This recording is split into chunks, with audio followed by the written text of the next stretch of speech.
All right, hello everyone, and peace of Christ to all of you. Before we start today, let us be clear that for those who chat, you are welcome to chat and to say whatever you wish, but any aggressive, hateful, or violence words or language is going to cause you to be banned from my channel. We are not here to call Muslim names. If somebody says something silly, say to him, you are silly. But there's no need to be stupid. And I hope that the Muslim, they will follow the same advice because we will treat everybody equally. So just please take a note. Otherwise, everybody is welcome, and feel free to share your thought and your ideas. If we search in the internet, we find that there's thousands and thousands of videos about who is Allah. Who is Allah? But not a single one of them can tell us anything about Allah. Nothing. You can watch them, all of them. They will say to you, Allah is the creator. But Allah in the Quran, he says he is the best of the creators. So Allah himself, he got you busted, saying that he is not the only creator. Secondly, Allah the creator, but there is no witnesses of any creation he did. And Allah is disabled and able. So how he can be the creator? Allah the creator, but you do not know how the baby is created correctly. He think that the women have a sperm coming from her ribs and the man have a sperm coming from the backbone. Allah is the creator who he think that the sperm transform into a dead blood. Allah is the creator, but he think that he placed mountains in the top of the earth. Allah is the creator, but he do not remember which one he created first. In one chapter he says the mountains, the earth, the water, the grass, the trees. Other verse he says totally the opposite, the sky, the stars, etc. And then at the end the earth. So the God of Islam is a collection of guessing information. No witnesses, no proof whatsoever. And I would like to welcome any Muslim to give me a call immediately if he think he can prove to us that Allah is exist and he is real, and which will make Muhammad and Islam to be a real religion too. If there is any Muslim, he feel like he can call me, please feel free, only Muslims, no Christians. Give us your ID in Skype, if you don't mind to be live in YouTube. And this is the whole point, actually. We want people to hear your voice so you can explain to them, who is this God Allah? What is this God Allah? Look, tons of videos, but none of them is really. They don't know. Actually, Muslims do not even know what the word Allah mean. You believe it? Have you ever heard of a religion? The followers of this religion, they don't know what the name of their God mean. They don't know. Thousands and thousands of videos. Or what they say to you, Allah is the creator. Nice to meet you, creator. Muhammad himself, he have no proofs, he have no witnesses. As an example, Muhammad, he claimed that he went to the seventh heaven. Seven heaven, they have to be seven. There is seven heaven and seven earth. Until now we could not find neither the seven earth or the seven heaven. So Muhammad, he went to the seven heaven. How he went? Even the Quran never mentioned that. Do you believe it? I mean, this book is a very funny book. Tons of stories about Muhammad went to the heaven.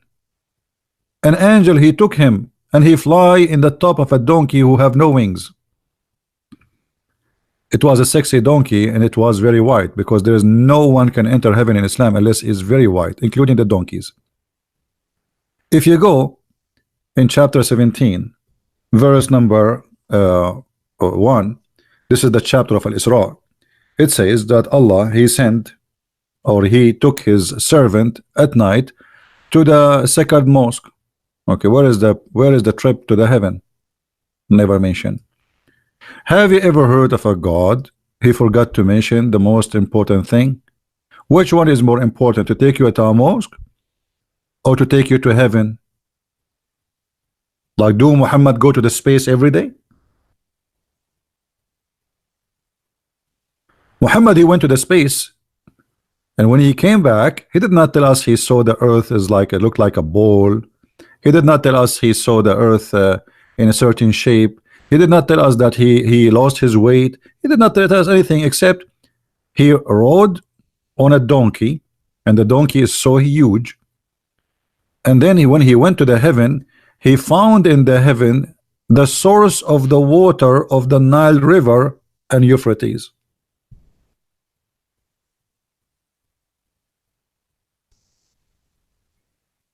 I mean, how in the world he says such a thing?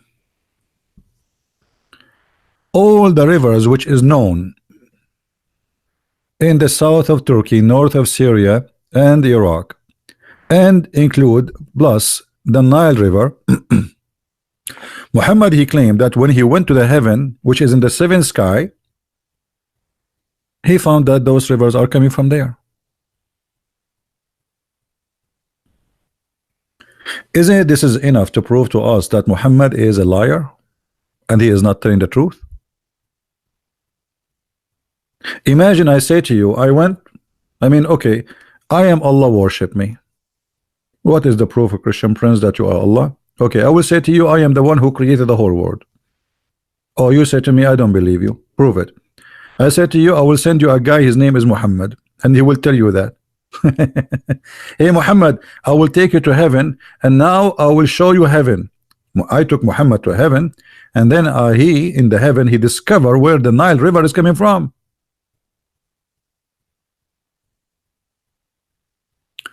Isn't it this is alone is enough to prove that Muhammad is a false man? Do we have any nice Muslim gentlemen, especially if you are a scholar? I would like to see a Muslim claim to be a scholar with the beard. I like those guys with the beards because they are the easiest to demolish. Do we have anyone? So all this noise about the amazing Allah, the amazing Prophet, the amazing etc., and then we find that the Prophet, he is nothing better than Alice in the Wonderland. Actually, I can show you the tree of the Wonderland of Alice exists in the Jannah. According to Muhammad, not to me.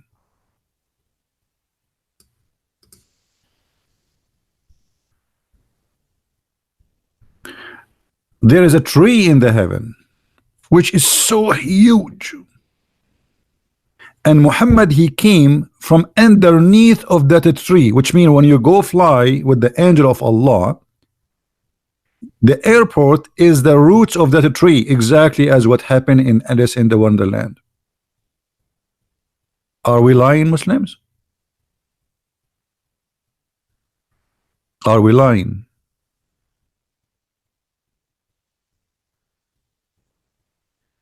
When the messenger of Allah reached Sidrat al-Muntaha, he said, terminates everything that is gained from earth and everything that is gained from above. So there Allah gave him 3, which he did not give to any prophet.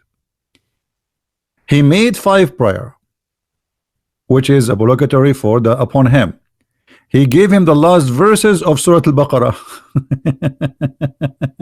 Hey Muhammad, I want to give you this verse from the Surah Al-Baqarah. Take it with you. Okay, what do you mean he gave him the last verse of chapter Al-Baqarah? There was no chapter of Al-Baqarah anyway. There is nothing that's called chapter of Al-Baqarah. Quran was not a chapter. This is long time after there's a chapters came to exist. And then he okay, hold on, guys, hold on. Why we don't go and see what is the last verse in the chapter of Al-Baqarah? Shall we? Does it hurt? Because I am interested to see. Allah gave him the last chapter of Al-Baqarah, the last verse. Okay, this is Al-Baqarah. I'm going to see the last verse. Let us see why this verse is important. No one's soul doth Allah place a burden greater than it can bear. It gets very good that it earn and it suffer. Every ill that it earn, our Lord condemn, blah blah blah blah. You can read the whole. But what? So why he gave him this verse? What does verse mean? If a Muslim want to say to me, Allah he gave Muhammad 5 prayer, that's a false thing. Muhammad he did not receive 5 prayer. It was Musa who asked for discount. Allah gave Muhammad 50 prayer. Shall we see it? And it was the Jewish Musa, businessman. He's a Jew. We know how to calculate, not like Muhammad.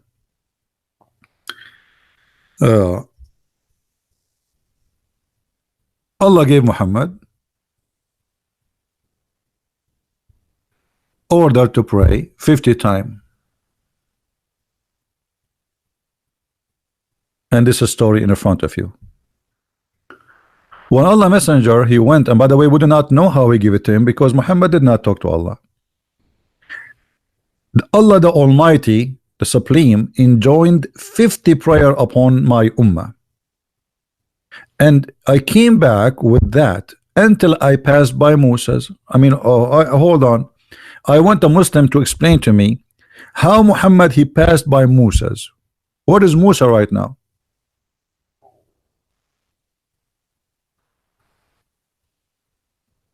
Muslims, where is Musa right now? According to Muhammad, Musa is dead. Adam is dead. Actually, Muhammad, he will be the first one to be resurrected in the judgment day, which means they are not resurrected yet. The only one is alive in heaven now is Isa, which is supposed to be Jesus. So Muhammad, he met Moses how? Not only he met with Moses, he is talking to Moses. Was Moses a real Moses?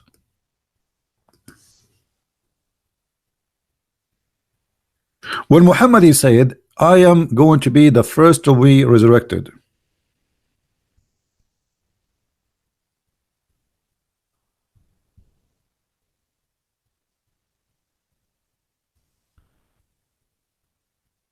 let us see if we can find the hadith in English.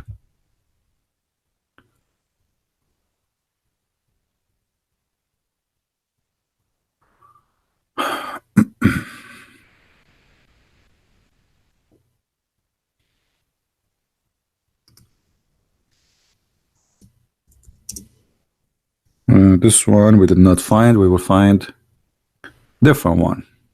Give me a second. I don't like to mention something without showing it, because Muslim they will say, oh, he's where, how. So I don't like to say anything without showing a proof. Let us see.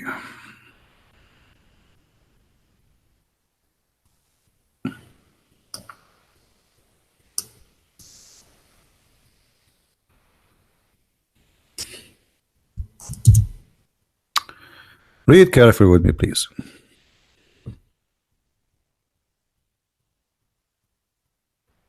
Who is the first one will become unconscious or conscious, sorry. Is dead, is a conscious, is asleep. He is going to be the first. And look how silly this is statement. Anyone notice what the mistake of what the silly mistake Muhammad he just made in this story? Who wanna help me here? Let us see who of you is really reading carefully. He will be the first one to be resurrected in the day of judgment.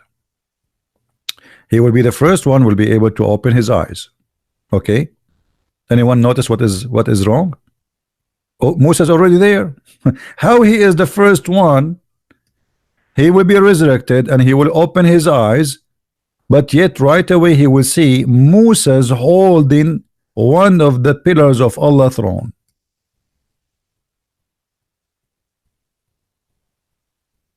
Imagine I say to you, I am the first one to be resurrected, and when I open my eyes, I see Moses holding the pillars of Allah's throne. That means Moses is there before me. He's not the first one. That is a very silly statement, but nothing new. That's Muhammad. He always win the competition of being silly. And this is the same story. A man from the Jews, having been slapped on his face, came to the Prophet.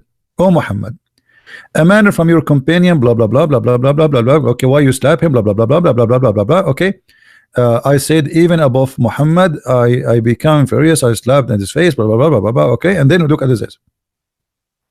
Muhammad, he said, in the day of resurrection, I will be the first one to be conscious. Then I will see Moses holding the legs of the throne. Allah have a throne, and the throne has legs.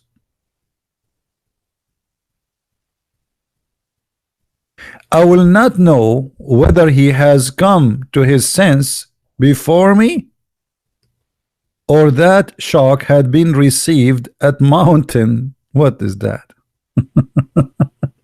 You just said, you just confirmed that I will be the first. Do you see it, Muslims?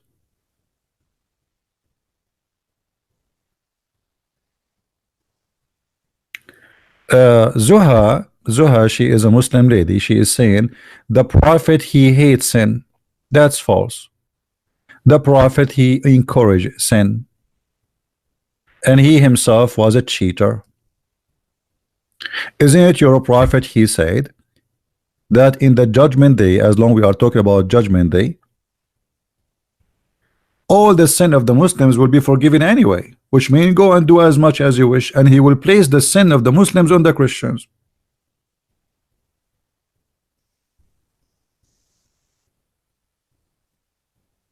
Are you there, Mrs. Zuha? Are you there?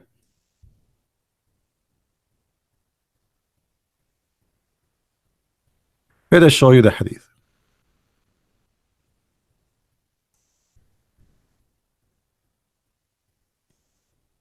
A person who says such a statement, obviously he is encouraging sin, because he's saying to you, even if you have a mountain of sin, read carefully, guys. Is that me saying that? This is Sahih. They cannot say this is Sahih Muslim, Sahih Ibn Majah.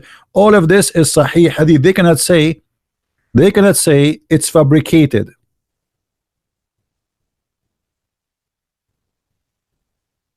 Please be nice to Zuha. Let us not to be rude.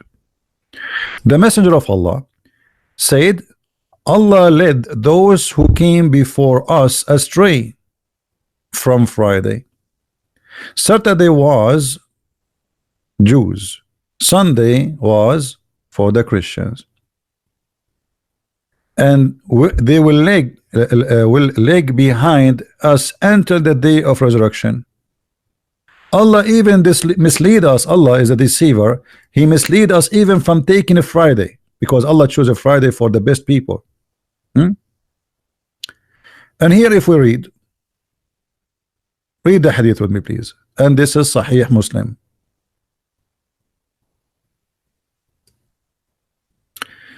Muhammad, he said, not me. Don't blame me for what your prophet he say.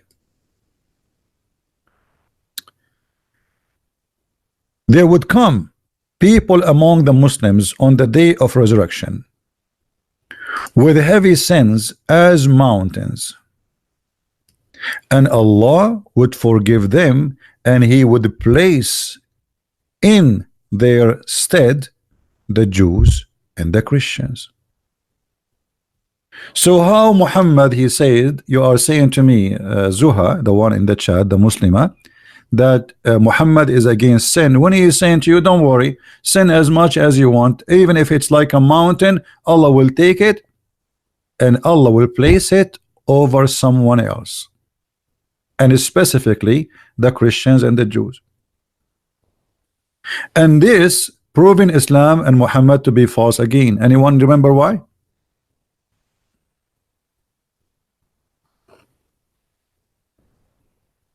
Anyone remember why? Why this statement of Muhammad again proving Muhammad to be false?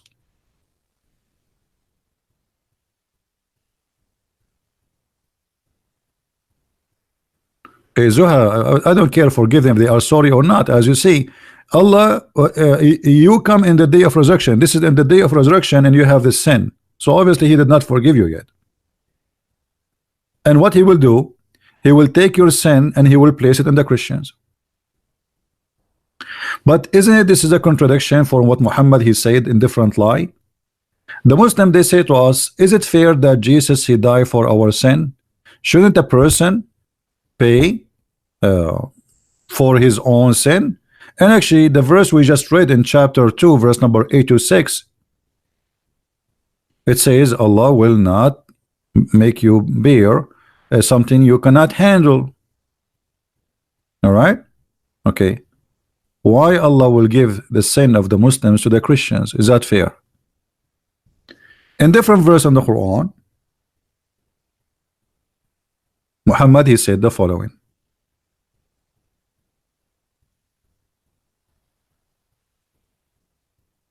all those verses saying that nobody will pay for the sin of somebody else. All those verses. Look how many. Look how many. Let us take the last one because it's shortest, easy.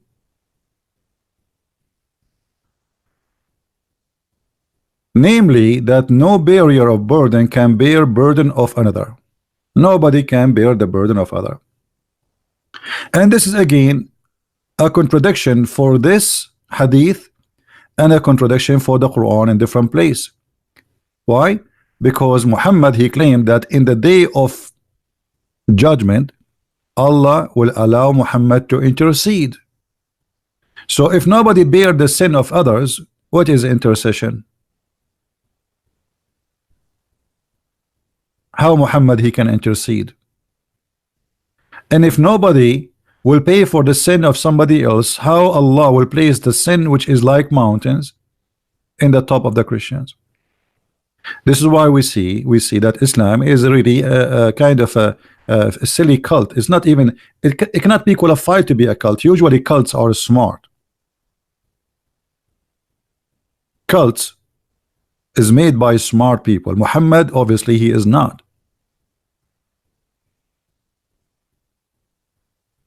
And this is why Muhammad he spent his life nobody believed in him, but then by the sword, when he joined with the gangs, the outlaw, we call them in Arabic as-Sa'alik. In America today they call them outlaw, or like in the time of the cowboy. The Sa'alik simply are people who they are cast out their tribes for they are ugly in crimes, which means their tribe they wash their hands from them and say they are not our sons, kill them. Muhammad he joined the Sa'alik, and the Sa'alik are criminals, pirate, and he started doing what Sa'alik do. That's why you see the Muslim they say Ghazwatul Rasul, which means the attack of the Prophet. All the attack of the Prophet, especially in the beginning, was against caravan of people who they are in the road. Have you ever heard of a prophet of God he attacked people traveling?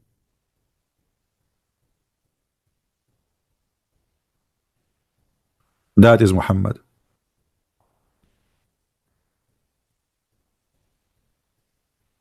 If there is any Muslim would like to call me, if you feel like you can call me and you can prove us wrong, please feel free. You are more than welcome. And please, everybody in the chat, be nice to the Muslims and be kind to them. They are deceived and we are here to help them. Any Muslim have an idea?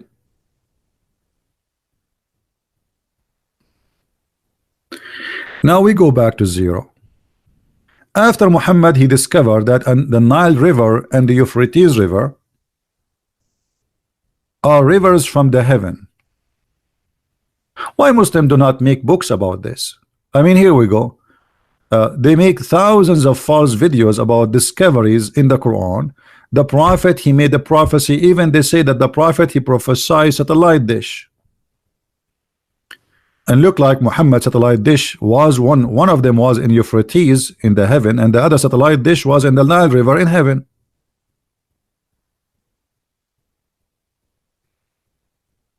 Any Muslim have anything to say?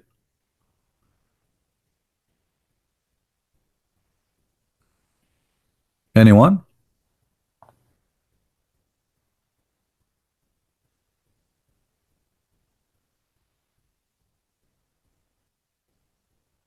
Who is a Muslim, he agree with his prophet that the Nile River and Euphrates River and Jihan and Sihan, which is 4 rivers, one of them in Africa and the rest of the 3 in the south of Turkey, they are coming from heaven, and they are coming from under a tree. It's called Sudratul Muntaha. And by the way, Sudratul Muntaha, it's a very funny tree. The leaves of it is made of gold, and you can walk underneath of it for 100 years.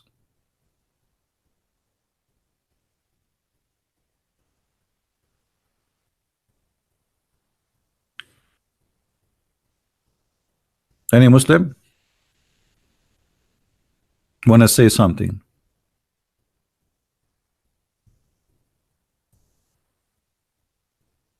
You know, I see that Muslims always proud about being Muslims, but they have no answer for anything.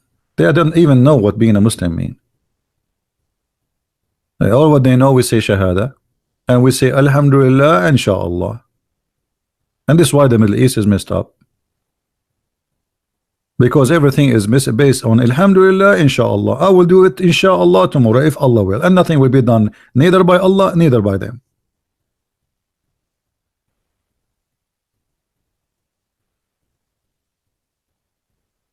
Anyone would like to say anything?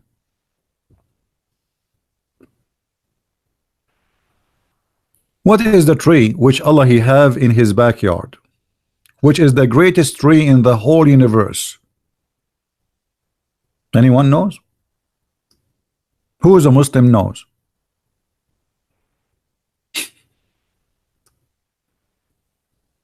You will believe it or not, this tree is exist in the earth.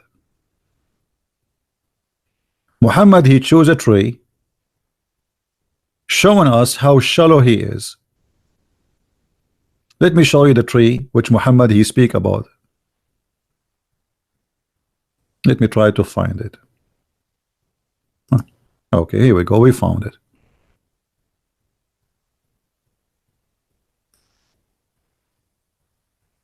This is the tree Muhammad he spoke about.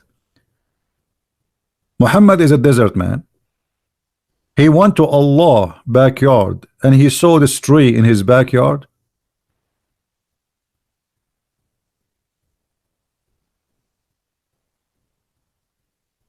Are you sure?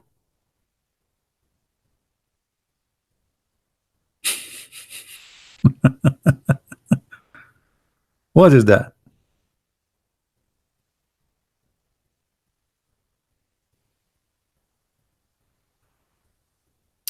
Let me be sure that this is the exact tree, because this one looked nicer from the one I know. Yeah, actually this is the one, and it goes like, look how it looked like. Those ones are young. This one is older. This is how they look like.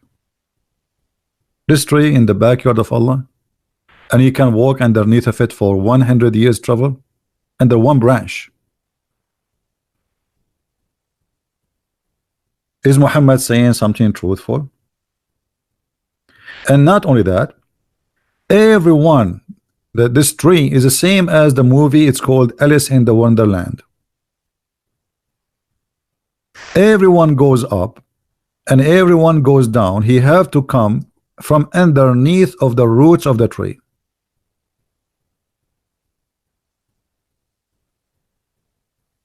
And nobody can pass that tree.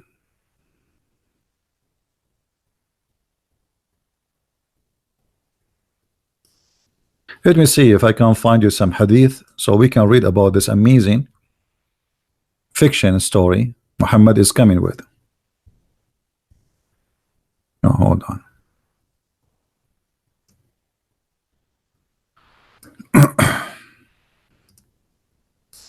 Until now, we did not receive any invitation from any Muslim to call him, and I wonder why. Maybe they knew they have no answer, so they said to themselves, and I'm not going to talk about it, we will look funny. While I was traveling through paradise, a river appeared before me, whose bank had tints of pearl. I said to the angel, what is this? He said, this is Al-Kawthar, which Allah granted you. He said, then he put his hand in the clay and removed musk from it. Then I raised up to Sidrat al-Muntaha, and I saw a magnificent light at it. Muslims, what is that? What is the light which Muhammad he saw in that tree which we just showed you the picture? And Muhammad he have a tent in a side of a river, and this is Al-Kawthar which Allah he promised Muhammad, and the mud of it is made from musk. I was raised to the lotus tree. This is the same tree, and I saw 4 rivers, 2 of which were coming out and 2 going in. Those which were coming out were the Nile and Euphrates. Any Muslim have a comment?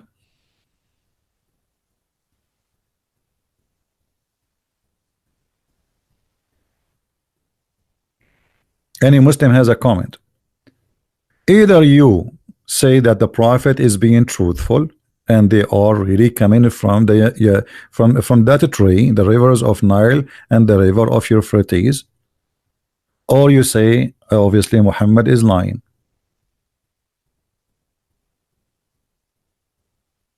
Anyone?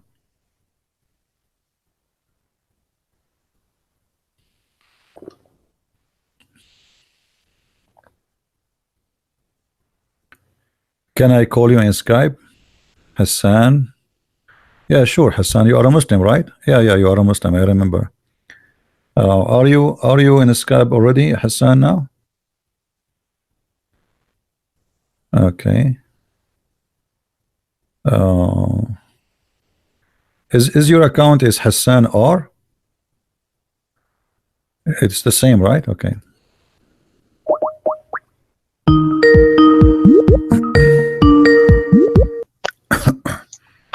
Hello. Hey Hassan, how are you? I'm fine. And you? Am I saying your name correctly? Is it Hassan or Hassan? Hassan. Hassan, okay. Remember last time? Yeah, but you know, too many names in my. It's hard even to know who is the person who's. You know what I mean? It's impossible. Yeah. Anyway, last time. What do you think about this?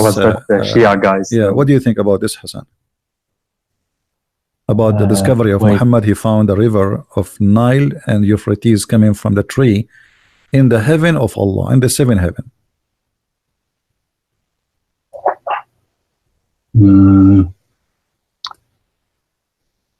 I don't know actually. Where do you think the Nile River is coming from?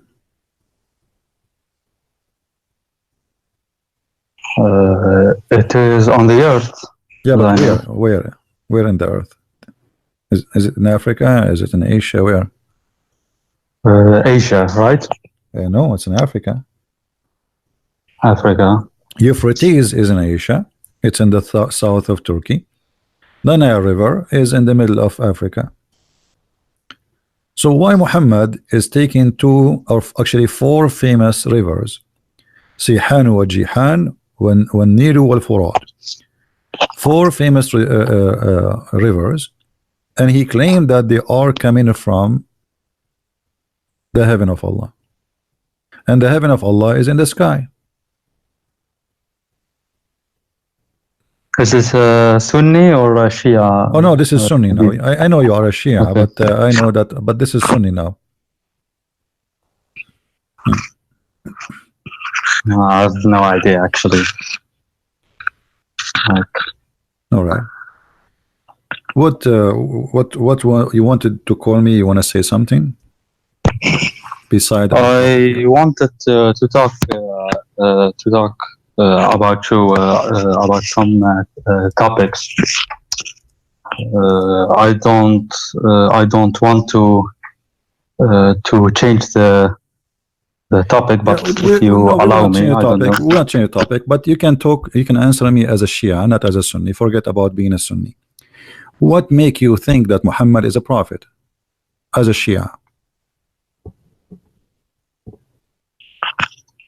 Well, they say like I don't know, he was a really decent man, and He was a decent man. Muhammad was a decent man. Is it true that he was accused of stealing underwear? I saw that, but I have no idea what the Shia tafsir say. So Any one of your friends ever accused me that you stole an underwear before? no. It's funny, right? I'm not being rude to you, but I'm just having a conversation to show you how bad this is.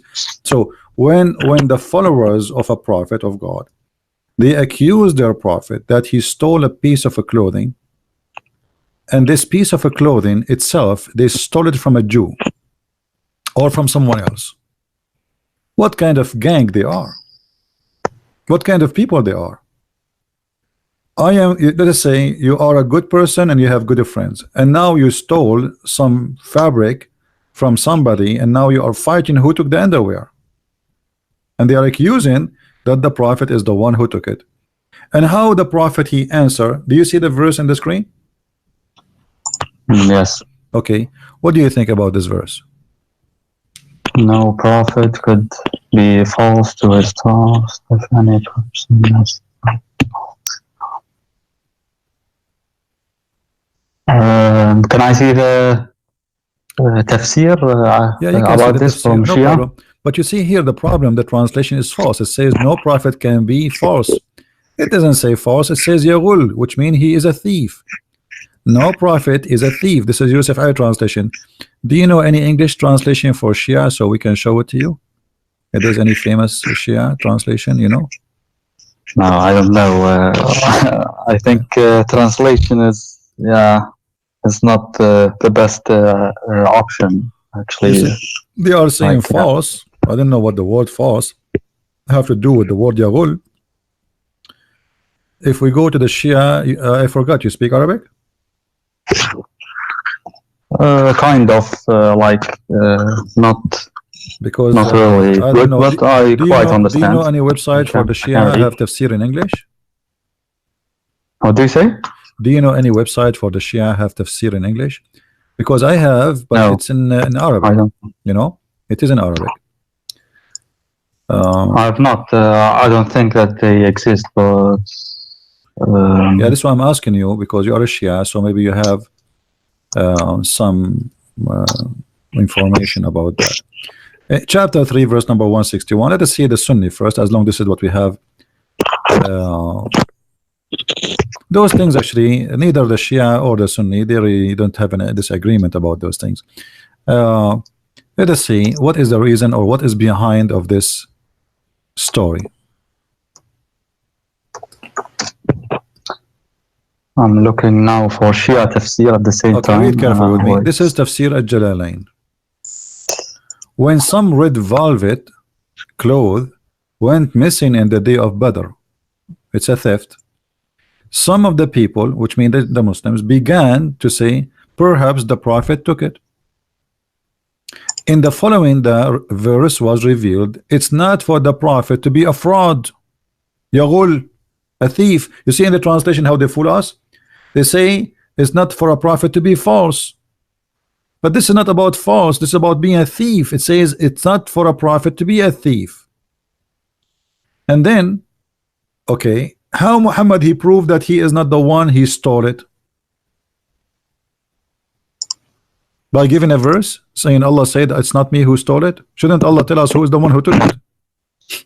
What do you think, Hassan? If Allah is God If Allah is God, shouldn't he knew who is the one who stole the underwear? Yes. Okay, so what the point of saying Muhammad is not the one who took it, but yet he will not tell us who is the one who took it?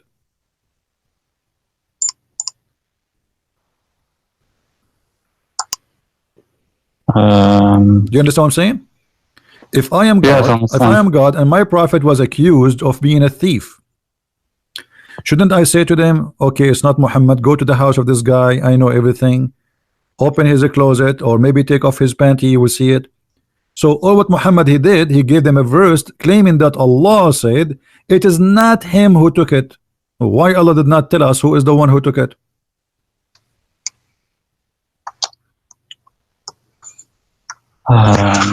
Imagine in the court, imagine we have a court and somebody was accused of stealing some lingerie from Victoria's Secret, and in the court the guy he said, I will give you a verse from Allah saying it is not me who took it. The judge he will let him go. Then it's very Islamic. So the only proof Muhammad he have that he is not him who stole the underwear, that he give them a verse claiming that Allah told him that. How we knew that this is not Muhammad himself saying this? Until now, by the way, the underwear is missing. If anyone have an idea, please call the FBI of Saudi Arabia, because it is really a big case. Even Allah he could not find out. Even he called Colombo, you know, Detective Colombo, Sherlock Holmes, and they could not find the underwear. I mean, look how silly this verse is. People accuse you of a theft, you say to them, Allah said to me it's not you. What about you tell us who took it?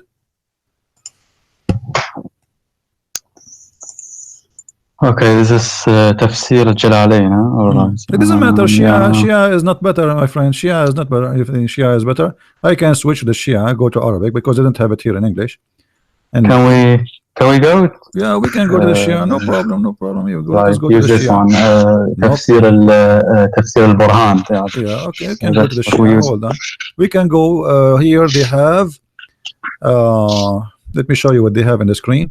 They have Tafsir al-Quran al-Tabrasi, Ali ibn Ibrahim al-Qummi, al-Tusi al-Tabata'i, al-Kashani, al-Janbadi, al-Shirazi, al-Bahrani. Al-Burhan. Okay. Tafsir al-Burhan. All right, let's go to the Al-Burhan. Okay. I'm just curious. All right.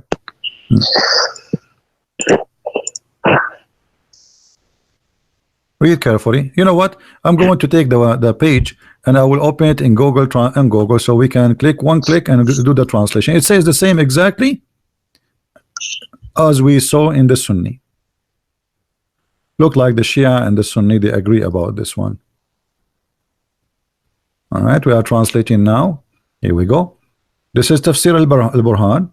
You see the screen, Hassan? Yes, I'm looking at the screen. All right, it says in the top, Hisham al-Burhani. This is Tafsir al-Google, so you know, take that into consideration. It's not very accurate, but it's saying the same. That it says that they attribute to the Prophet that he took a piece of a clothing, which is a red velvet underwear. Do you see it? Wait, I think the screen is not on time. Wait. Refresh the page, maybe. If you refresh it, will work.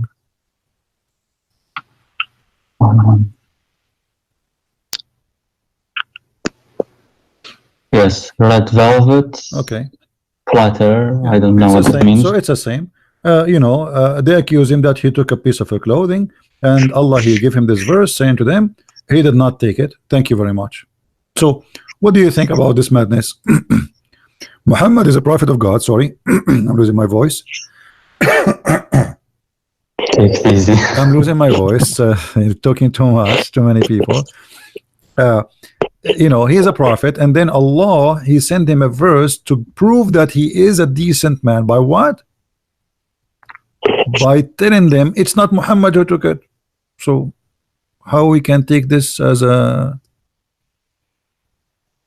And actually here you will see clearly that they're accusing him to be Yaghul. Yaghul is a thief, and he's a fraud. I mean, how? But wait, did it mention who the thief was in No. the Shia tafsir? Like, No, I didn't. no. There's nowhere it mention anything. Where? Nothing. No, there's nothing. It shows. You know, there's nothing in the whole tafsir of the Shia. I don't know. I never. If you know something, let me know. No, I don't know. I just because you see quickly, like it was a glance. How the Shia even will come to tell us who is the one who took it, if nowhere it says who is the one who took it. And as you see, Allah Himself, He did not say. So here you notice that Muhammad was accused by his followers, but here you notice something very important, Hassan. If you have a very good people, quality people around you, are they going to accuse you really of stealing clothes, and you are their prophet? What do you think? What kind of a gang Muhammad he have with him, to the point they accuse their prophet and leader that he is a thief? What do you think? Actually, that's strange, but you know, maybe it is possible if they are not decent and they want, like, they're not being honest. Well, okay, I mean, people can do. They are not decent. Horrible things. Okay, why the companion of the prophet are not decent? If the companion, the first to believe in him, they are a bunch of thieves and gang. So what kind of a prophet he is? You know, in the Middle East we say, if you want to know him, tell me who is your friend, I will tell you who you are. Correct? Tell me who's your friend, I will tell you who you are. If your friends are a bunch of a druggie and drug people, drug dealers, then you are like them. Do we agree? Yeah, they say there is a hadith that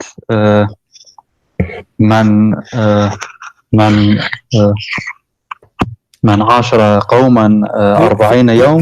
He's from them. You're right. فأصبح منهم. As I can remember, like something like that. Yeah, like he became one of them. If he, for 40 days. Yeah, he became like he became one of them. Okay, so Muhammad is working with people who they are gang, obviously, and they themselves accusing him to be a fraud. So what was the relationship between Muhammad and his companion then? Business, as you see. Sahaba, yeah, in Shia Islam, they are very, very hated.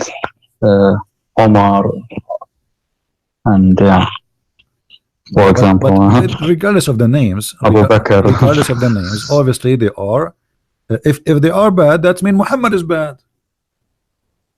I mean, why I want to walk with you? Why want to go together, drink coffee together, go and fight together, believe in the same God together? We pray together, yet you are bad and I am good. Doesn't make sense. Yeah, okay, but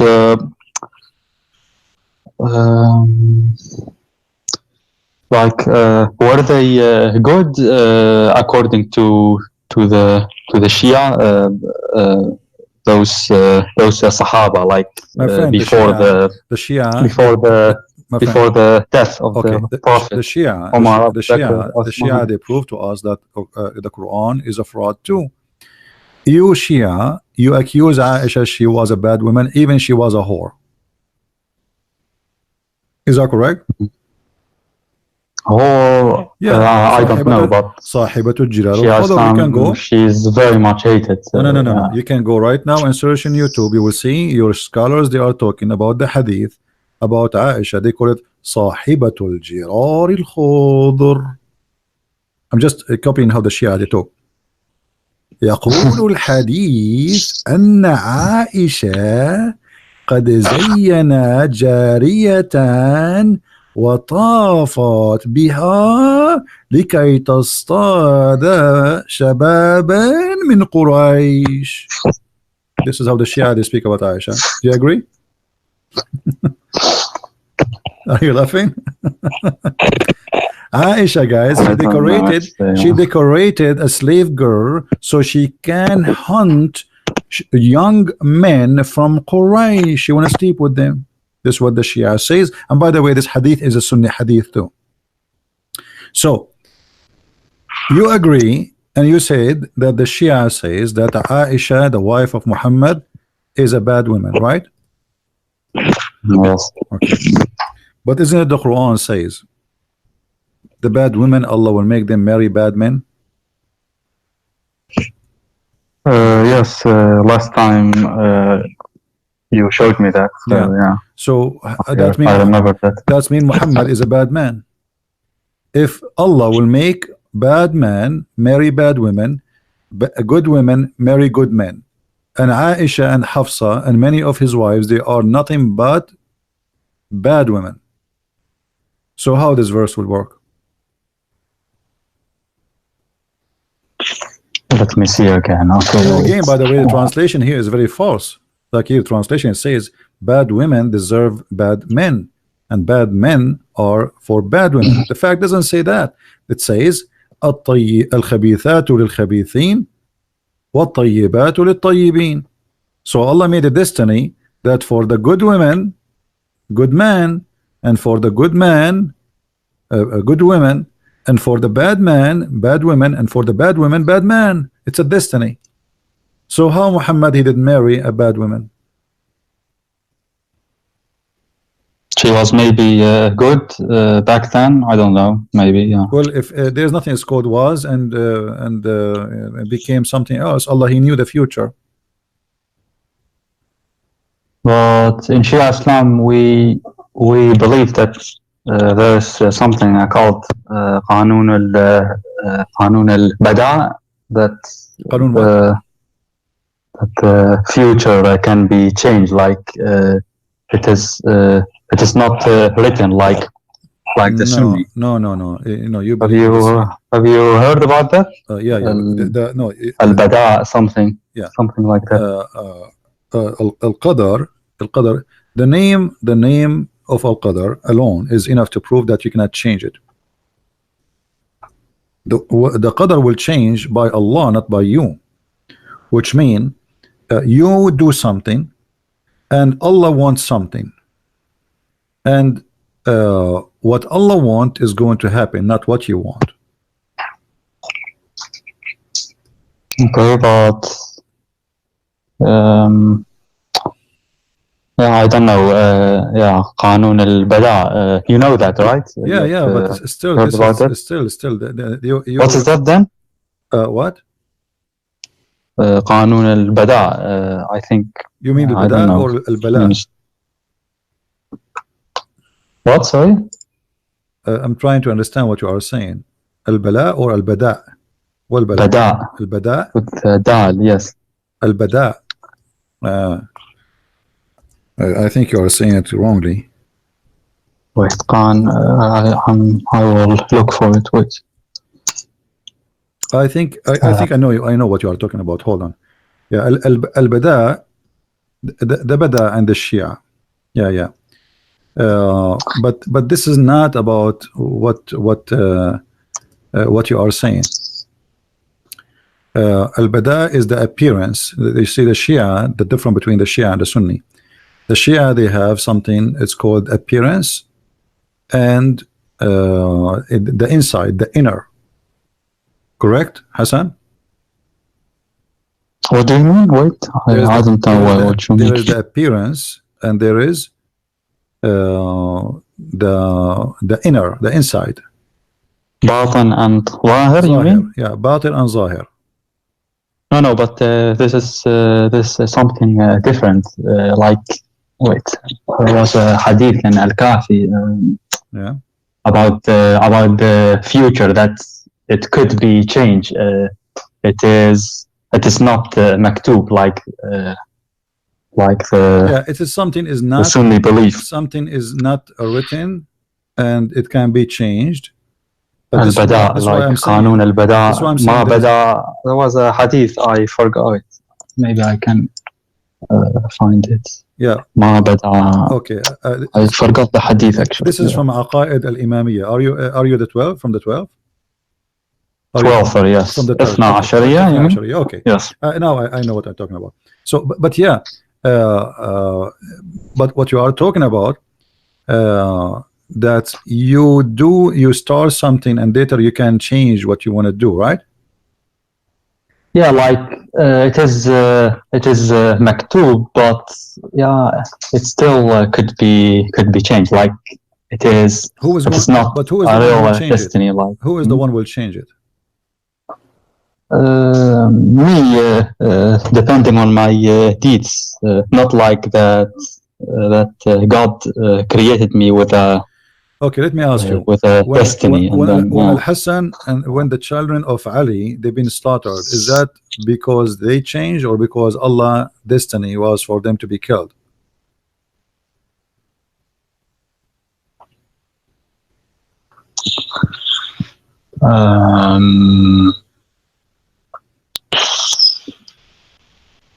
Well, God knew it because the angels, I can't remember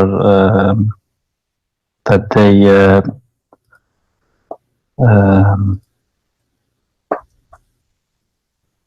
how do you say that in English?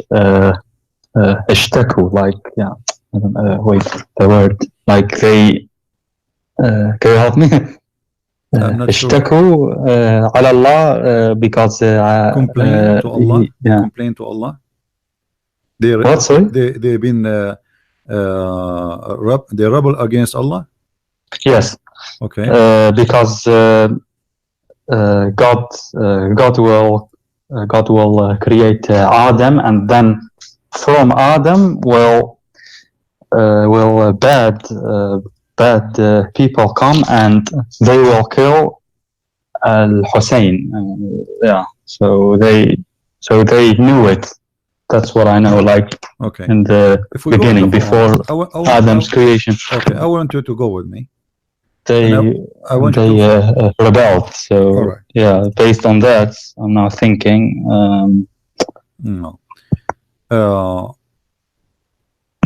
I want to show you something how silly the Quran is. Chapter 6, verse 148. Chapter 6, verse number 148. Allah saying, the idolaters, those who worship idols, they say, if Allah, not if God. I mean, this translation is stupid. Let me try and change it. I don't know why he used the word God instead of Allah. Because Allah isn't it the same? No. Allah is a name. You cannot say you place it with the word God in translation. So those who take partner with Allah will say if Allah had wished. Because if you say if God, we do not know what God is talking about, right? And this is not what the Quran is saying. The Quran is saying Law Sha Allah. So they name the God, correct? You know what I mean? Law Sha Allah. Yeah. If he wants. As long it says Law Sha Allah, we cannot replace the word Sha Allah with if God want.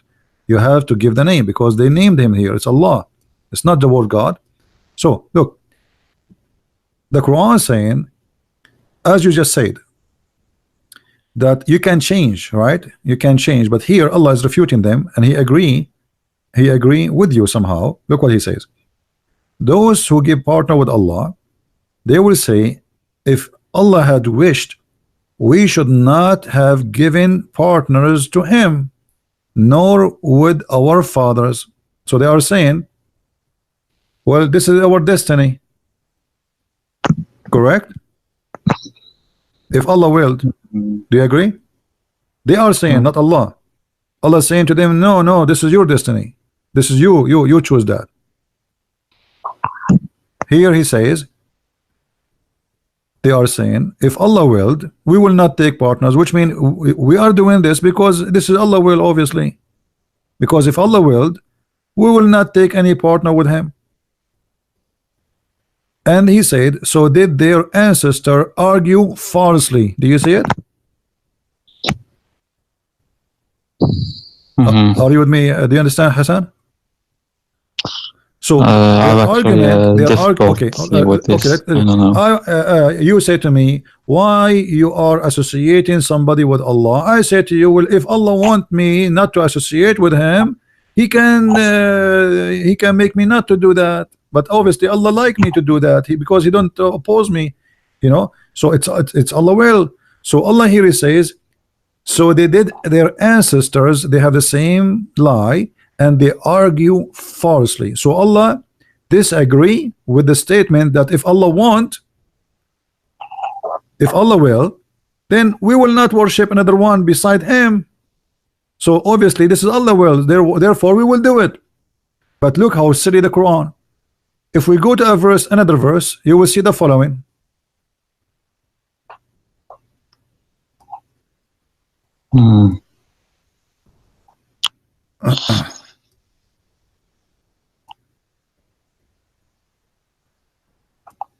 I will show you verses after verses.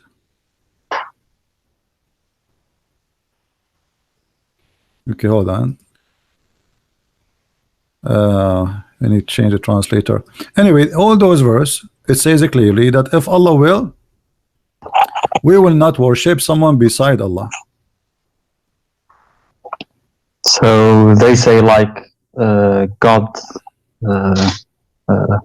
wrote this destiny for Yeah, us. they are mean saying that? that. They are saying that, but Allah, He don't agree with them. Allah saying to them, well, this is your false argument. This is your false argument. But then if we go to different verses in the Quran, we will find Allah saying that this is His will. You see, I'm not using hadith, because if I use hadith, you might say to me, you know, like I'm Shia, I don't agree with the hadith of the Sunni. I want Shia hadith. Yeah, no, I'm not going to show you they Shia, say I'm like, not going to show you hadith. I'm going to show you Quran, which is more better. Chapter 6, verse number 149. It says, Allah says, verse number 148, it says, the idolater says, if God had so willed, we would not have associated other with Him. But this is their this is a fabrication argument. But the verse after it says, Allah said to them, say, to God belong all the consumment. Argument.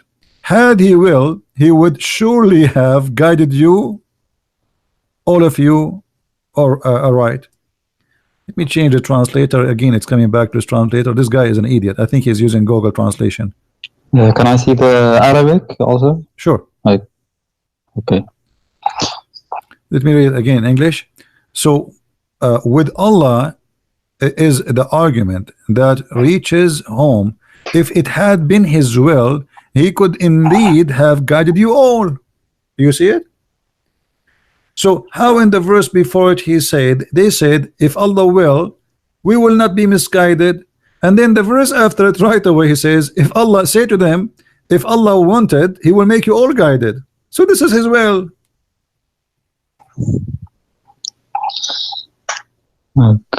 Okay, it's the Arabic. قل فلله الحجة البالغة فلو شاء لهداكم أجمعين. Correct. Yeah, okay. لشاء, like, yeah, okay. فلو شاء لهداكم أجمعين.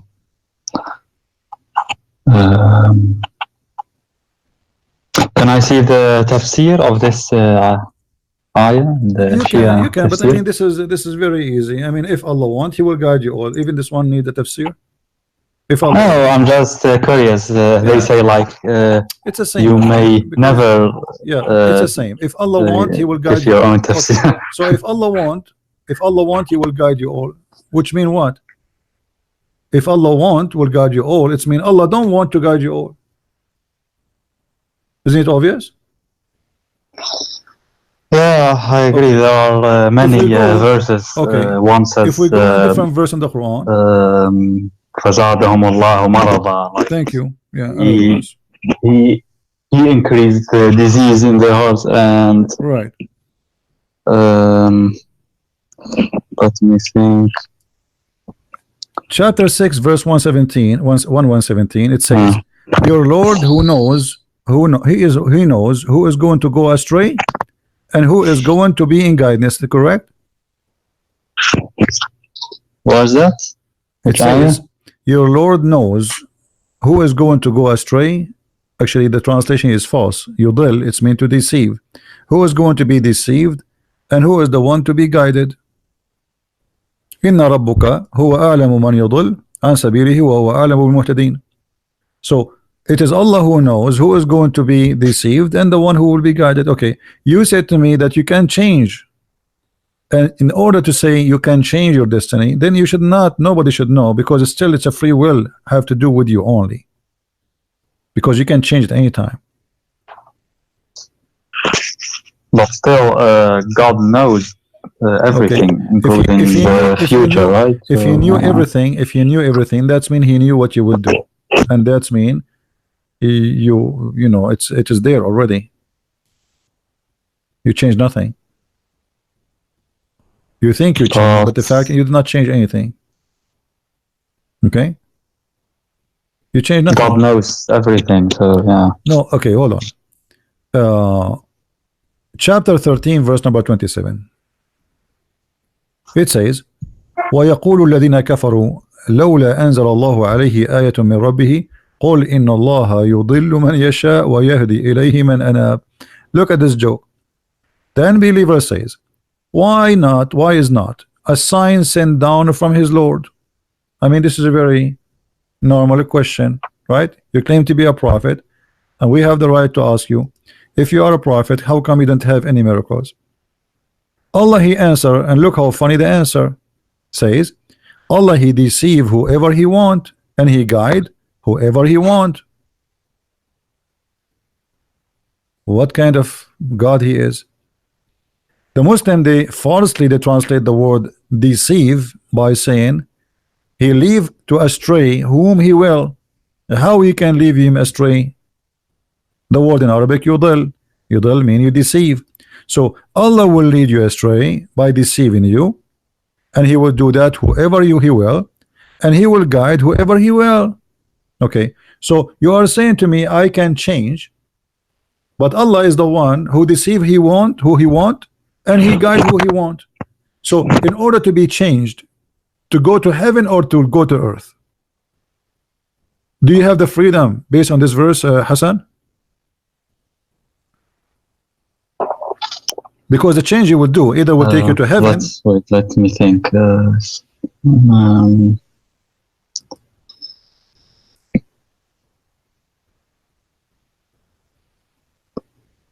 Can I see the Arabic again? It was, I think, more. Yeah, this is chapter clear. 13, chapter 13, verse number 27.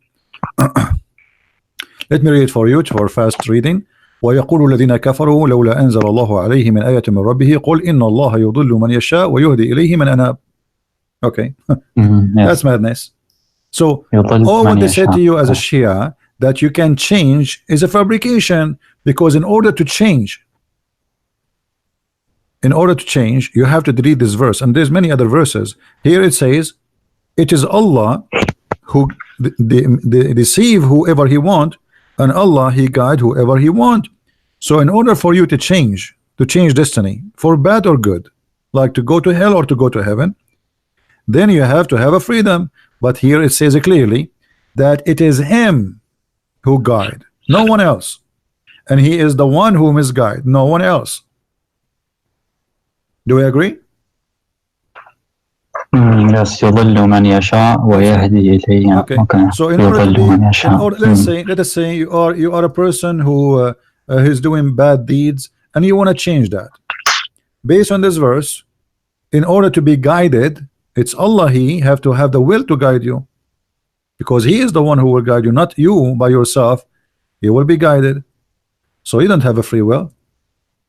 We go to different hadith. Actually, verse. There's tons of them. Read this one with me.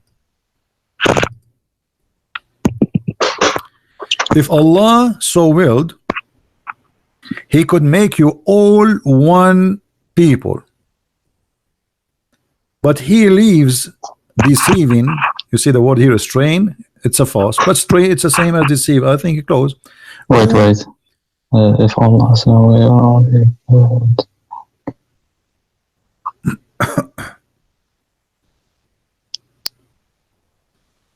Straying, yeah, يضل straying.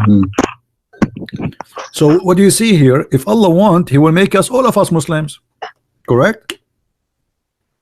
Or all of us Christians, all of us Hindus, or all of us kuffar. But Allah, he don't want us to be all of us one. It is the will of Allah. He is the one who decide who is going to be believer and who is the one to be non-believer. So what's the point of this religion? Why I will go to hell if he is the one who decides? I will not believe.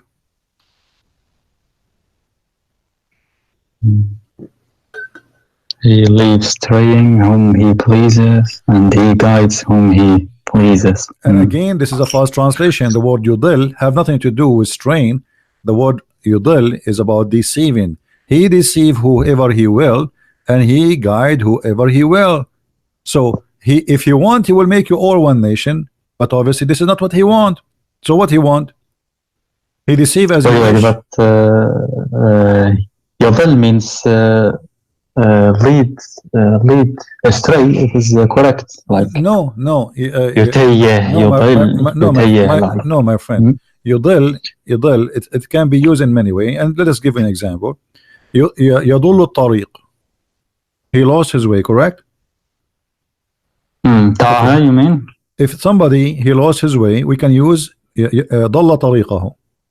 He lost his way, which means direction. He got wrong direction, correct? But if somebody doing that to you, here is deceiving because he is causing you to take wrong direction. Do we agree?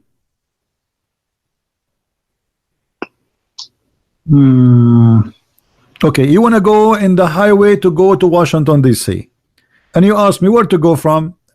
I give you a different highway in purpose to deceive you, so you can go. You will go to different city. Is that a deceiving, or this is just I went astray? You can say it is deceiving. Okay, it is deceiving. Yeah, it is. So I am leading you astray. Yeah, both are them. Yeah, but no, he leaves you astray, which means maybe you yourself, you didn't, like, okay, he did not reach out to you to guide you. No, this is not the case. It says in Arabic, yudil. It's an act he did to make you astray, not something happened, you are astray and he let you there. You know, it's like I'm walking in the beach, I saw somebody is drowning and I did not give him arms, so he died. This is not what it says. He lead you to your death by deceiving you. All right, so Allah here showing us again how stupid this religion is, because if Allah, he is the one who guide who he want, misguide who he wants, so why I will go to hell or I will go to heaven? What I did? Nothing. Chapter 16 verse number 37. Read this one. This one is even more horrible. I will show it to you in Arabic first and we'll show it to people in English. إن تحرض على هداهم فإن الله لا يهدي من يضل وما لهم من ناصرين. What the heck? If you try, I don't see this. Wait. Okay.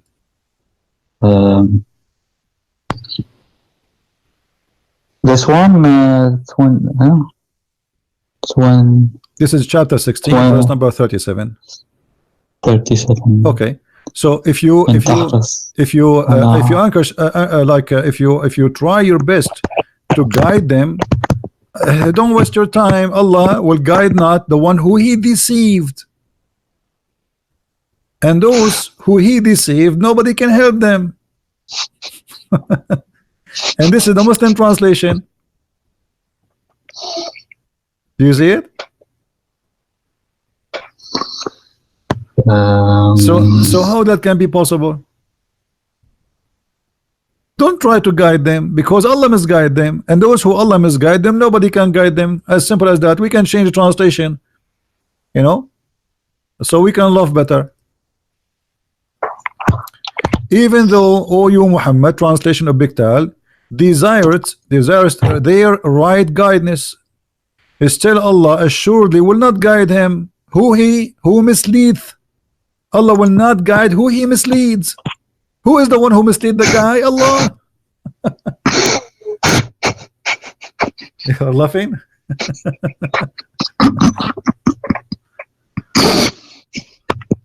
So what's happening now? So I don't know, man. So what kind of version this religion is?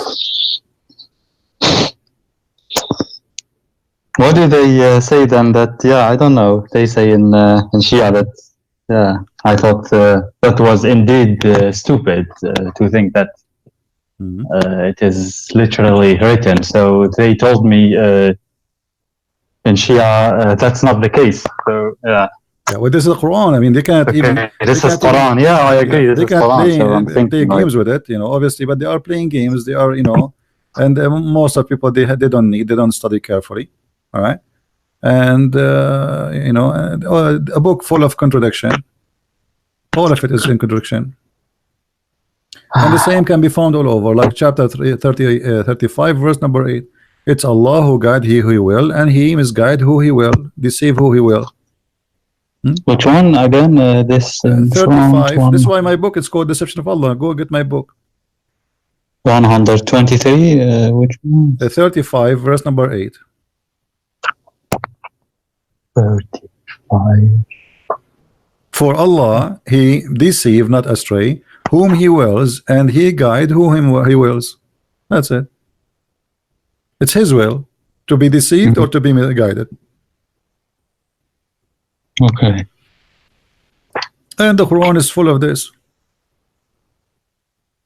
All the Quran is like that. What kind of book this book is? And imagine in the Quran in chapter 2 verse number 2:6, Allah will give you a parable, and then this parable will guide many and will misguide many. What is that? How stupid that is. I will tell you a story, and this story will misguide many and will guide many. Do you see it?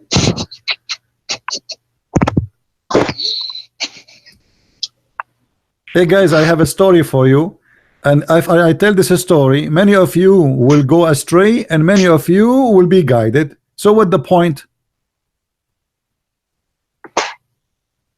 What the point exactly? Are you there, Hassan? Yes, I'm here. Let's look at the Arabic here. Wait. In the Arabic, This is Surah which I can chapter 2, chapter look 2, at my number, computer. chapter 2, Chapter verse 2? number 26. 26. Okay. Let's have a look. إن الله لا يستحي أن يضرب مثل ما بعوضها فما فوقها فأما الذين آمنوا فيعلمون أن الحق من ربهم أما الذين كفروا فيقولون ماذا أراد الله بهذا المضر يضل به كثير ويهدي به كثيرا وما يضل به إلا الفاسقين. But the verse before it says that the one who Allah misguided is misguided by Allah, and now he's saying the one is misguided is the bad one. Oh boy. You know, who is the one who follows Shaitan? Hassan. What? Who is the one who follows Who's Shaitan? someone? Who is the one who follows Shaitan? Like, according to Islam, anyone that is bad. Bad. Like, Okay. Chapter 7, verse 175. evil. Yeah, evil, bad people, they follow Shaitan only. Chapter 7, 175 says the same. Chapter 15, 42. Chapter 26, even chapter 26, verse 24, it says that the poetry men, the one who follow them is only the criminals. If you are a poet man and people like you, those who like you, they are a criminal. All right. But now, as you see, the poet people is those who do evil, they follow them. All right. The one who is bad, who follow them. But look, in the Quran says, chapter 15, verse number 42, that from my servant no authority shall thou have except such as put themselves in the wrong and follow thee. Actually, the translation is bad. As such as the criminals, al-ghaween. So Allah saying to the Shaitan, no one from my followers can follow you except the criminals. So none of my followers can follow you? Yeah, except the bad ones. Only bad ones will follow Shaitan. Shaitan have no authority over the good ones. Correct? So how Shia and Sunni, they say Shaitan deceived me.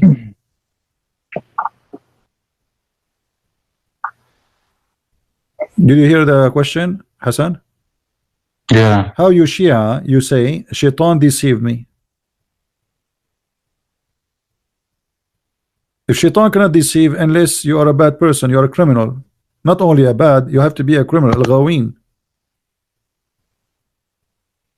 What a stupid religion. So you say to them, Shaitan have no authority except over the criminals. Okay, so how Shaitan he was able to convince Adam to commit sin? Adam was a criminal. They say in Shia Islam that Adam like Iblis swear by Allah. So Doesn't matter. Doesn't matter. Adam Whatever, thought that my friend, whatever thought Shaitan he that did, whatever no Shaitan, one would no, Hassan, whatever would Shaitan, swear by Allah and lie. But yeah, okay, whatever yeah. the stories they told you about Shaitan he did, as long the Quran, and this is before he even kicked him out from heaven. He says, Allah, that you have no authority over my servant except the one who follow thee. In order to practice this, that means Adam he follow thee. No matter how he convince him, he swear, he play jumbo mambo, that will not change he follow the advice of Shaitan. That means Adam himself was a criminal. Right? What about Muhammad? Yeah, okay. What I find about- it so what about- strange, like what he's a about- prophet. Okay. What yeah, about okay. Muhammad?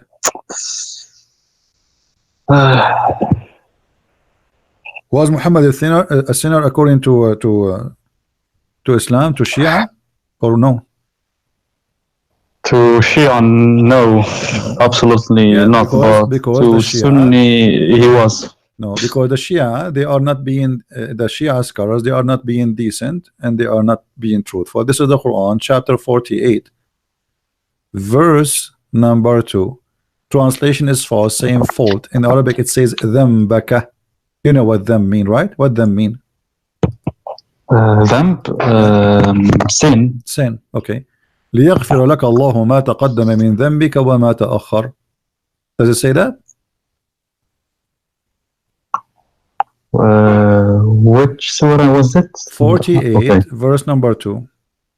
okay, let me read Okay. it. ليغفر لك الله ما تقدم من ذنبك وما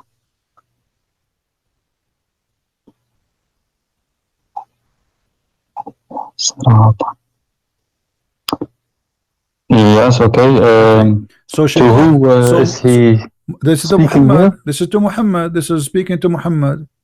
This is the chapter of Al-Fatah. All of it is about Muhammad. So here we have given thee, Muhammad, a signal of victory, a signal of victory. Okay, that Allah may forgive thee sin that which in the past and which into come. If the Quran just said that Shaitan have no authority over anyone to make him do what? If Shaitan have authority, what he would do? He will make you commit sin, correct? Do you agree? I don't know, man.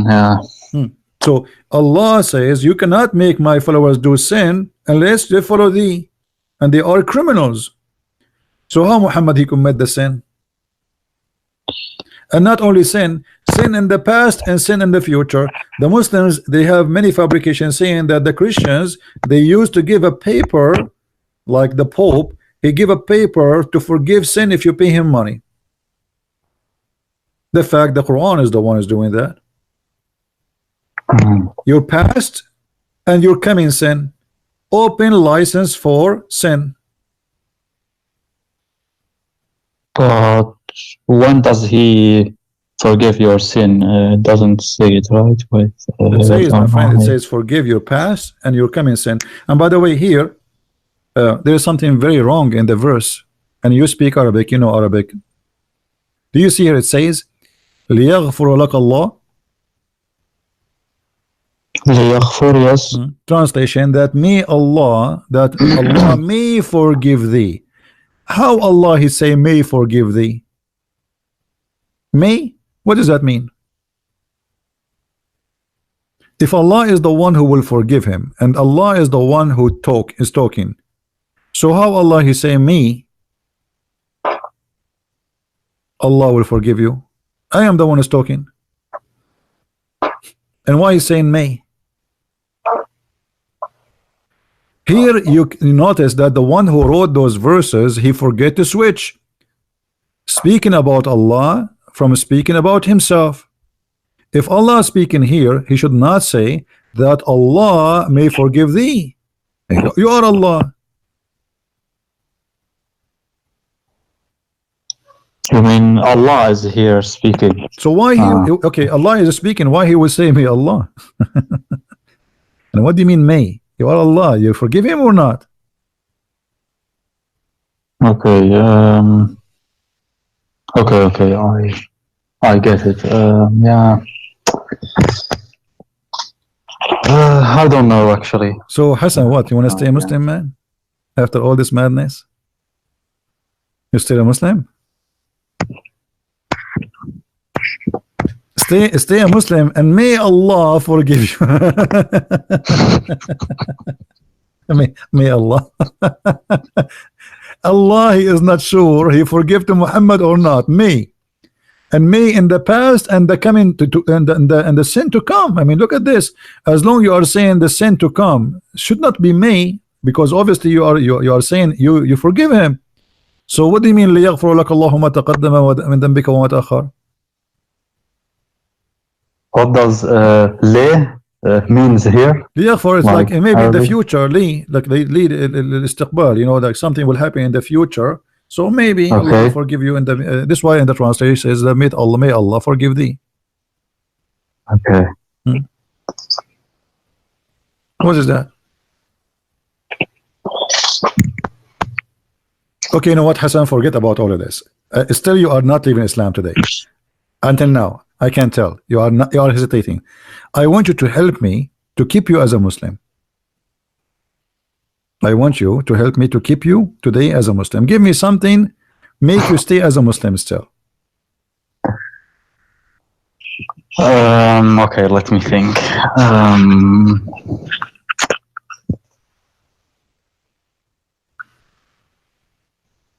I don't know. They say like, they have many hadith about wisdoms and like that's all fabrication stories. speech. After what, you know, all those stories written long after Muhammad. حكايات, for example, قال this is a story.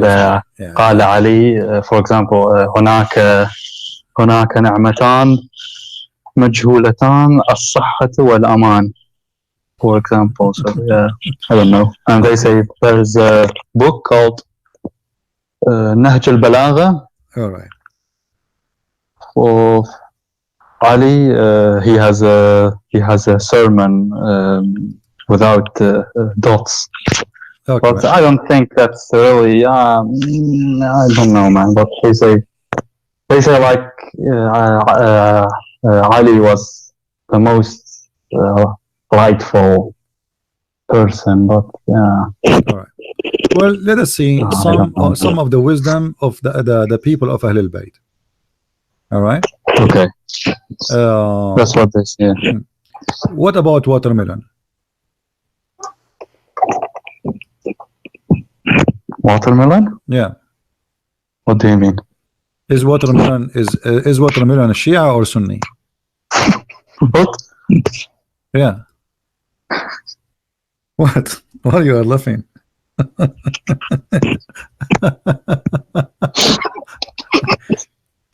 What happened?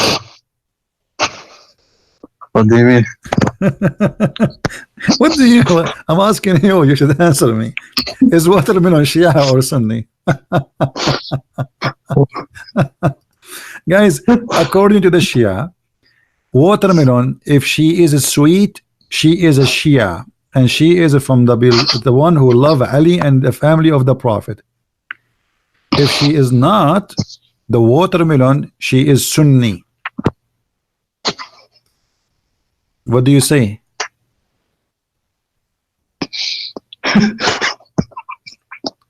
Okay, let us read. Wasailu Shia. Do you see the screen? You see the screen? Hassan? Wait. Really? Like, are you joking or what? No, I'm not joking. I will show you many examples. الحر العاملي, variant number 25, page number 178. It says عن جده عن أمير المؤمنين عليه السلام أخذ بطيخة ليأكلها فوجدها مرة فرمى بها وقال بعدا وسحقة إلى أن قال فقيل له يا أمير المؤمنين ما هذه البطيخة؟ قال رسول الله صلى الله عليه وسلم إن الله أخذ عقد مودتنا على كل حيوان ونبت فما قبل الميثاق كان عذبا طيبا وما لم يقبل الميثاق كان ملحا زعقا. So let us translate. Ali, he took a بطيخة, a watermelon, and he wanted to eat it. Actually, let us click at Google Translation. And then when he started eating it, he found that it is sour. The taste is so bad. So he threw it away and he cursed it. And they said to him, the leader of the believers, Amir al-Mu'mineen, what's wrong? What's up with this watermelon? You know?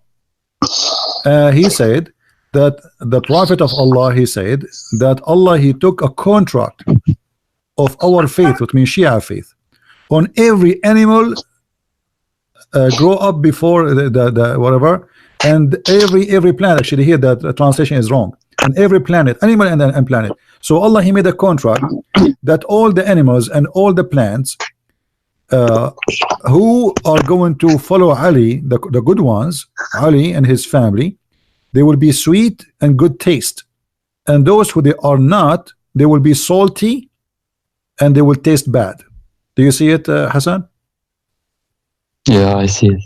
And this is an agreement between Allah and all the animals and the plants. And this watermelon, she is not Shia. That's why he throw it away. It's not sweet. So this is the wisdom they told you about the Shia. What? Okay, I think you had enough. Are you going to stay Shia or what? Did we have enough for today? I've never heard this. What do you mean you never heard? Okay.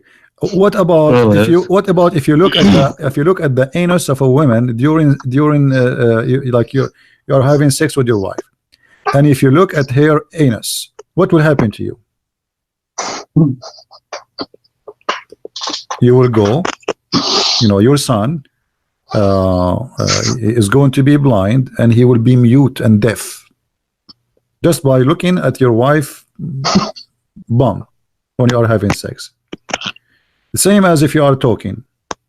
All right, if you talk during sex, Allah will make you mute. Allah will make, sorry, your son mute. And this is explained why some kids are mute, because simply you were talking during the time you are having sex. Let us read together. Al-Book Al-Kafi, and this is your best book. You told me before this is the best book you like, right? Al-Kafi.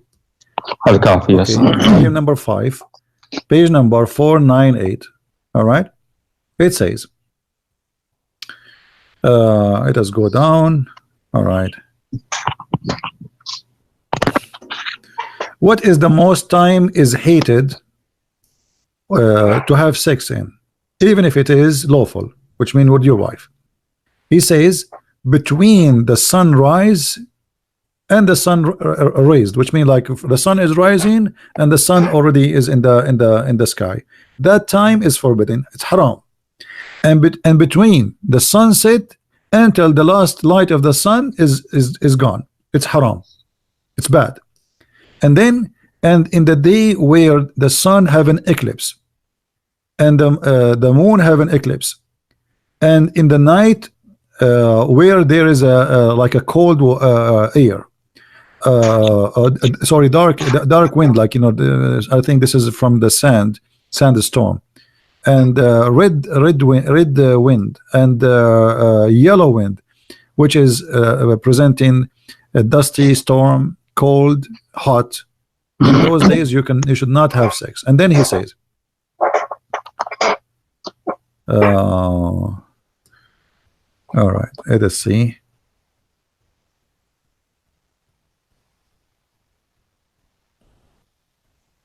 Oh, okay, in the top it says اتقوا الكلام عند ملتقى الختانين فإنه يورث الخرس. Do you see it? Yes, I see. Okay. Avoid talking during sexual intercourse because that will make your kids deaf and mute. Wait. ملتقى الختانين. What does that mean? الختانين, which mean women is circumcised in Islam, man is circumcised. So when the two circumcision met, you don't talk. ملتقى. Okay. Yes, ملتقى is meeting. Okay. Yeah. But if you talk, you inherit your child to be mute. So the reason for this is the wisdom of the Ahl al-Bayt. Are you kidding me? I mean, this is a lot of wisdom. So this is what me keeping you as a Muslim, the wisdom of Ahl al-Bayt. Are you sure?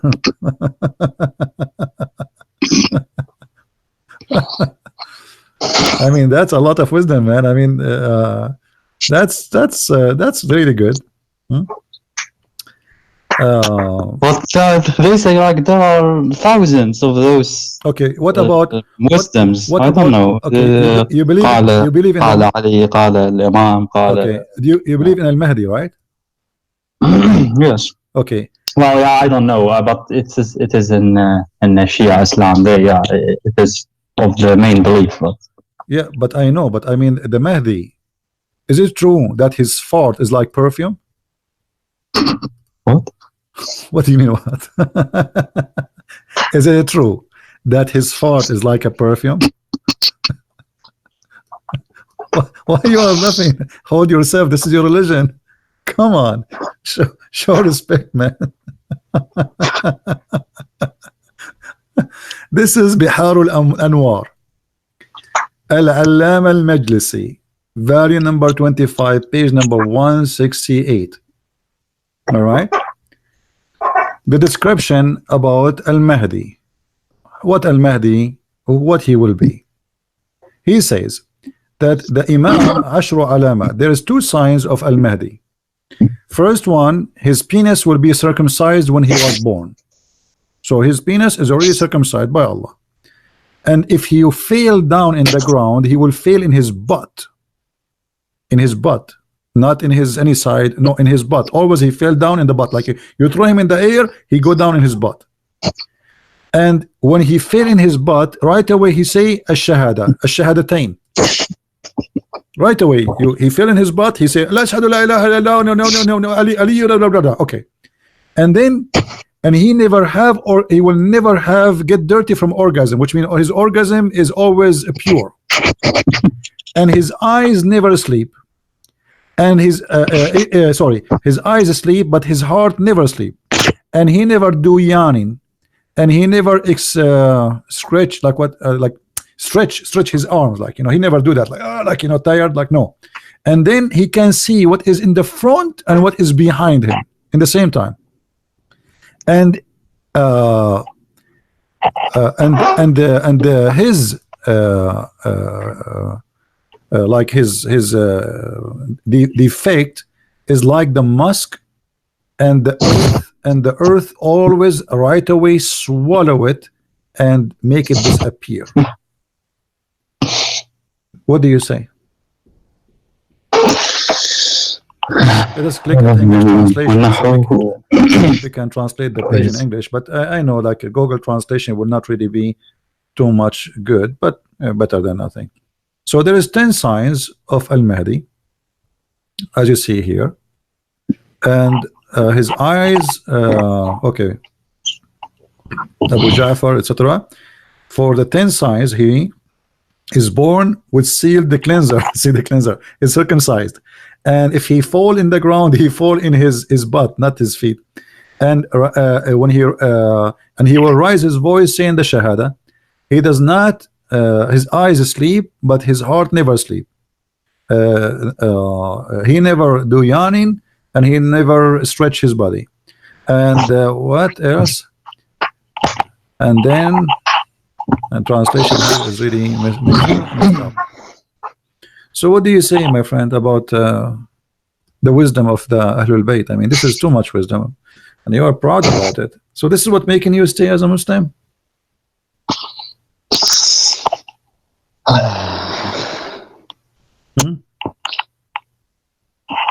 I don't know what to say, man. What, you will stay a Muslim or not? I don't know.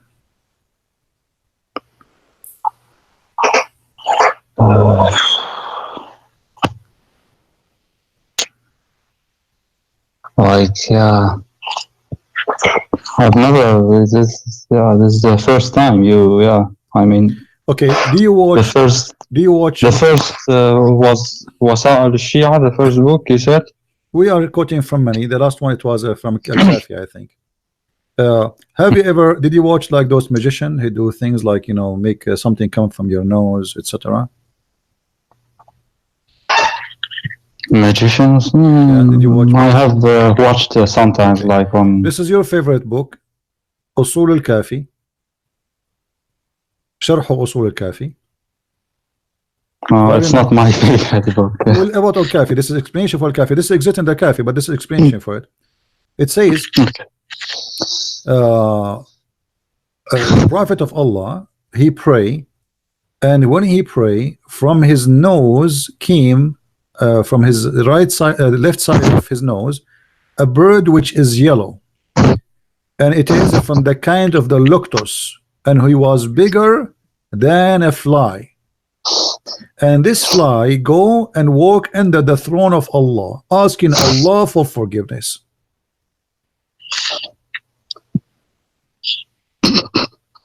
What?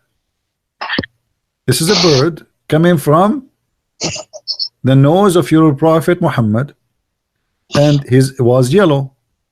He was a bird, but yet he is smaller than the luctus and bigger than the fly. And he walk under the throne of Allah, asking Allah for forgiveness until the judgment day. They asked your prophet, actually no, not your prophet here. كنت أجلس أجالس أبا عبد الله عليه السلام. So a guy, he was sitting with Imam Abdullah, and he said to him, where the sneezing come from? He said, the nose. He said, you are right. I mean, you see the wisdom? The sneezing, where the sneezing came from the nose. You are right. Here they are quoting you the amazing miracles of those guys. I mean, the guy, he is telling us that the sneeze come from the nose. I mean, all right. And then he says, where is the sperm is coming from? He says from all the body, not only from the penis. And then this is what he says. Testicles, you mean? And then he says, no, all the body. Jami'u al-badan. He says, don't you see when a human he sneeze, all his limb move? And if somebody he sneeze once, he will not die for the coming 7 days. So he's trying to prove to you that the connection between your sperm and your sneezing. So while you sneeze, all your body move. And he is saying he's connecting between where the let me translate this to English so people they can read. I mean,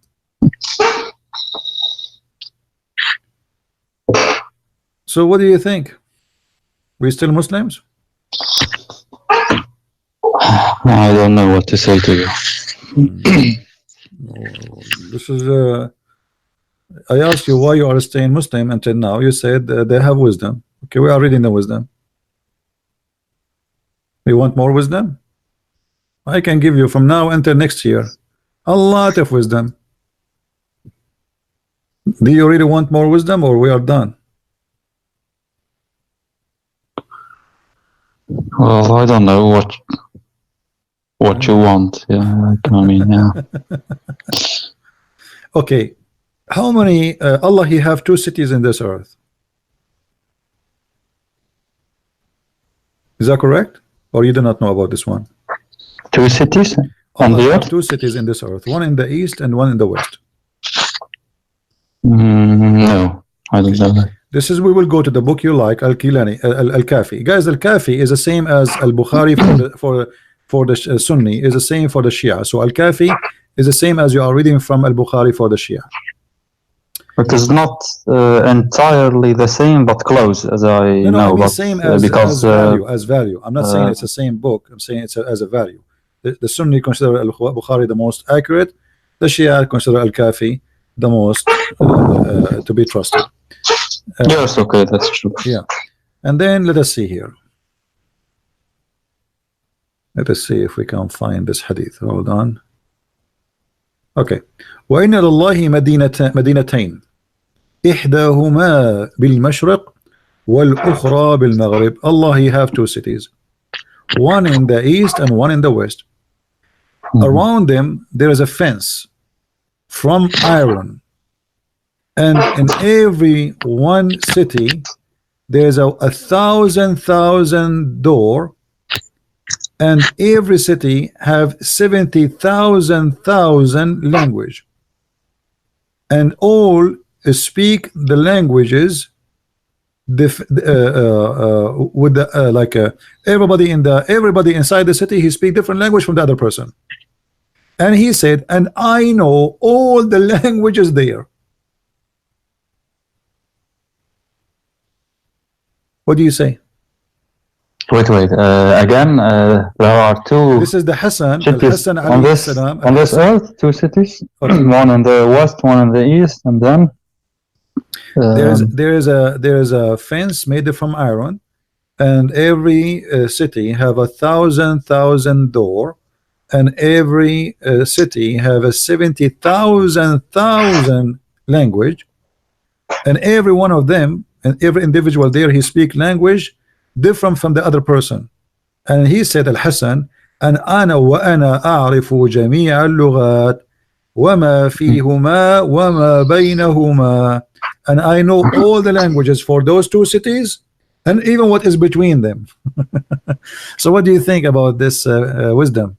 Do you really believe Al-Hassan, he knows all the languages of those cities, which is 1,000 language, 70,000 language, not here like translation? What do you think?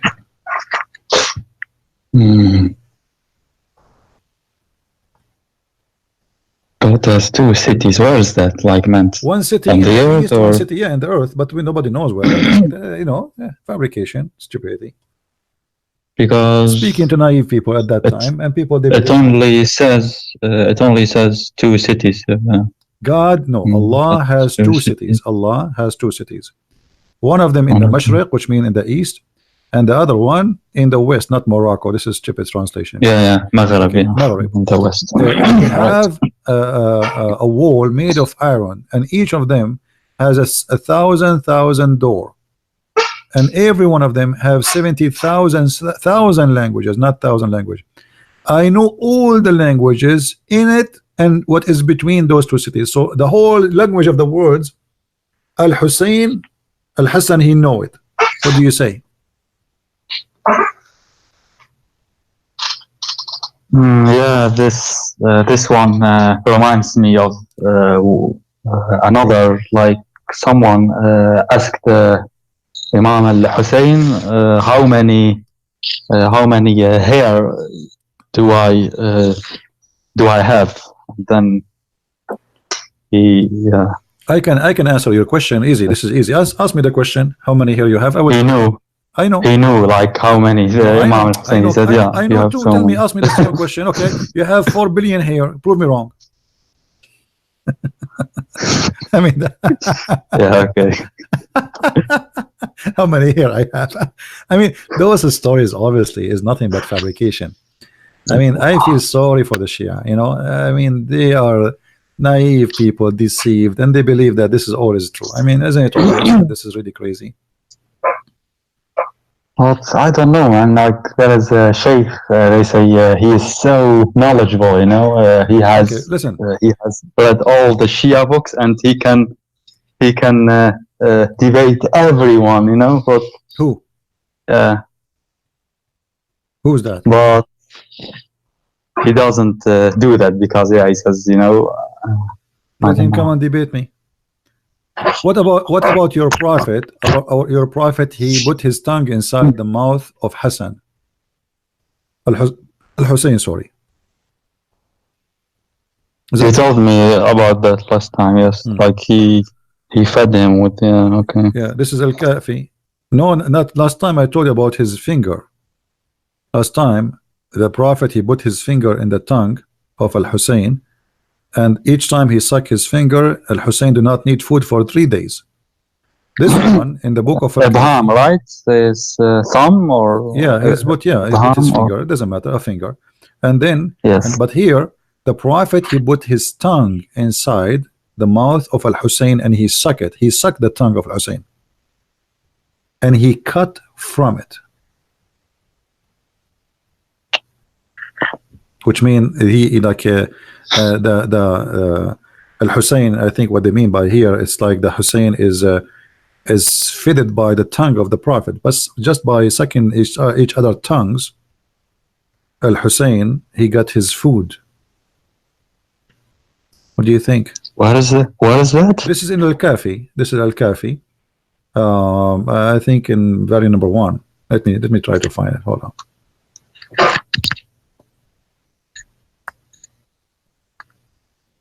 Oh, yeah.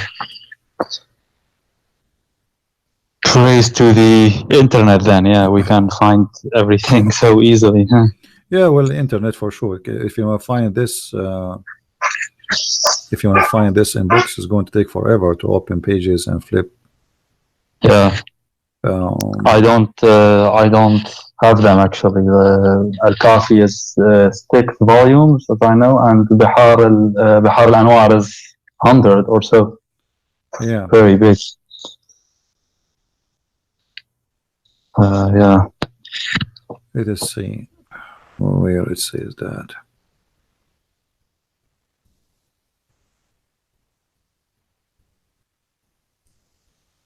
Okay, here we go.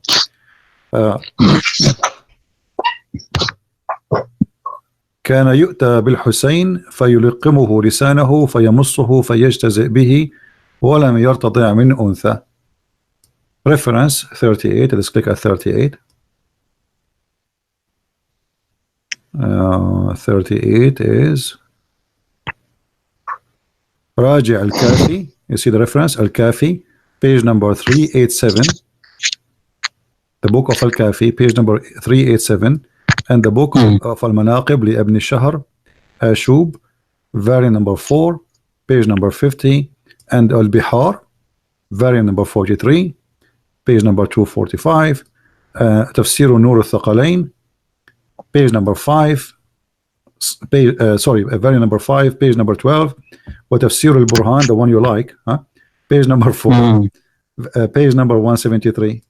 It's not that I like it, but I mean, they have taught me like this is so I think all the great books of the Shia. I use them, you know. Yeah, but me, this mean all the great books of the Shia approve this story. Yes, the prophet, he sucked the tongue of Al-Hussein. What is that? Anyway, my friend, I can't keep you for long.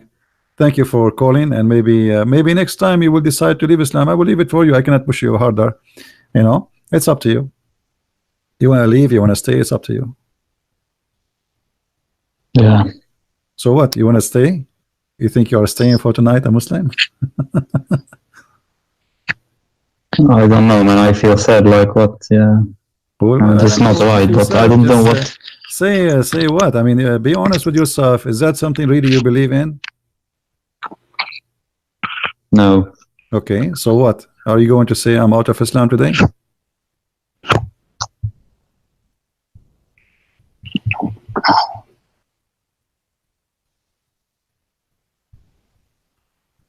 Are you afraid to say it? I mean, everything you show, yeah, it is true, yeah. Okay, so if I am saying the truth, it means Islam is false religion. So why you then say Islam is false? I am out.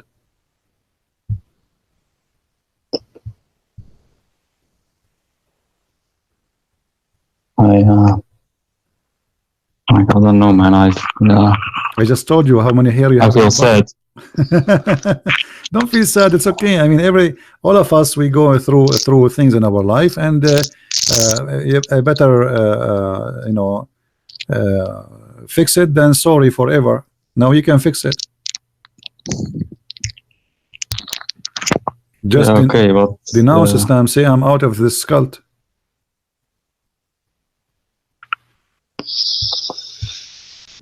okay, but yeah, what then? Okay, in did this you case, say? like, I want to hear. there's not a single religion Okay, hold on. which I'm really Before we convinced. talk about I don't know. next, no. Before you talk about next, did you denounce Islam? Did you leave Islam?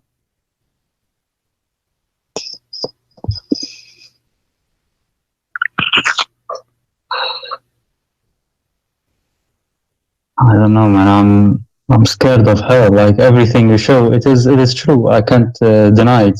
You show it with references, and one of them is lying, either Muhammad or me. So which one we do? I showed you everything from their books. no, you're not lying. You're not lying. Okay, so Muhammad is lying. So why you don't say Muhammad is lying? I am out of Islam. I don't know, man. I'm so scared. They say if you leave Islam and then what? like, You will not get the 70,000 version, 70 version. oh, like No version are hell waiting and for you, neither for torment, me, Hassan. punishment. They say, yeah. There's no version are waiting for us, neither me, neither you. It's a lie. Come on, say it. Be brave.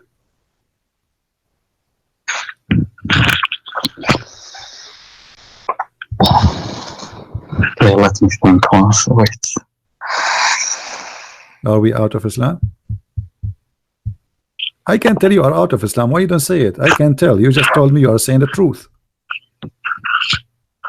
I'm scared of hell. What hell? Hell? This is hell. Islam is hell. Obviously, it's a lie. You just said I am telling the truth. Obviously, there's the hell of Islam is a lie. So if you are scared from the hell of Islam, the hell of Islam doesn't exist. Islam itself is the hell if you stay there, because you just agreed that this is a lie. What they are teaching, it cannot be true. Yeah, okay, yeah, you show from archive, but you said that, yeah, I don't know, those wisdoms you like, the real wisdoms, you said that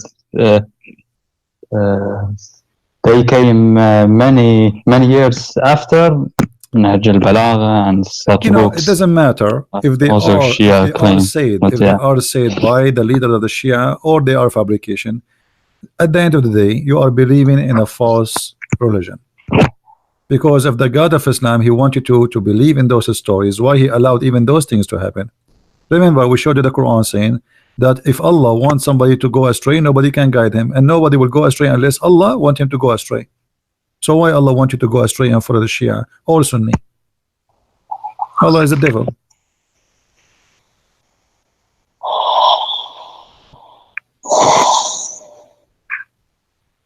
So, are we out of Islam?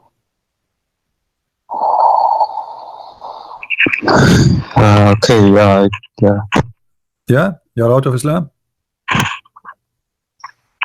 I think. So you are out of Islam? I mean, I don't believe in those things that you showed, so. Okay, so you are out of Islam. I'm so happy for you, Hassan. That's beautiful. You called me many times already, and now today you call me as a Muslim Shia, and today the end of the call is you are out of Islam. That's wonderful. Now you said you're afraid from hell. Well, for me as a Christian, I am not afraid of hell. I believe in the Messiah, and I will be with him. Anytime, feel free to call me, and if you have anything you want to learn about the Messiah, I will be happy to help you. But right now, I invite you to read the Bible, the 4 Gospels of Jesus, and think deeply about the invitation. I will give it to you now. There's no salvation except with the Messiah, and his name is great wherever you go. Even in the cult of Islam, Muhammad, he could not deny how great the Messiah is, and right now he is the living person in heaven, for he is the word of God, for he is a divine, for he is our Lord, our merciful, and our salvation. So I invite you to believe in him. And you don't need to believe that the Messiah is God just because I said that to you. Go and read, research, study, and look at the amazing teaching of Christ. What do you say? I don't know, man. Actually,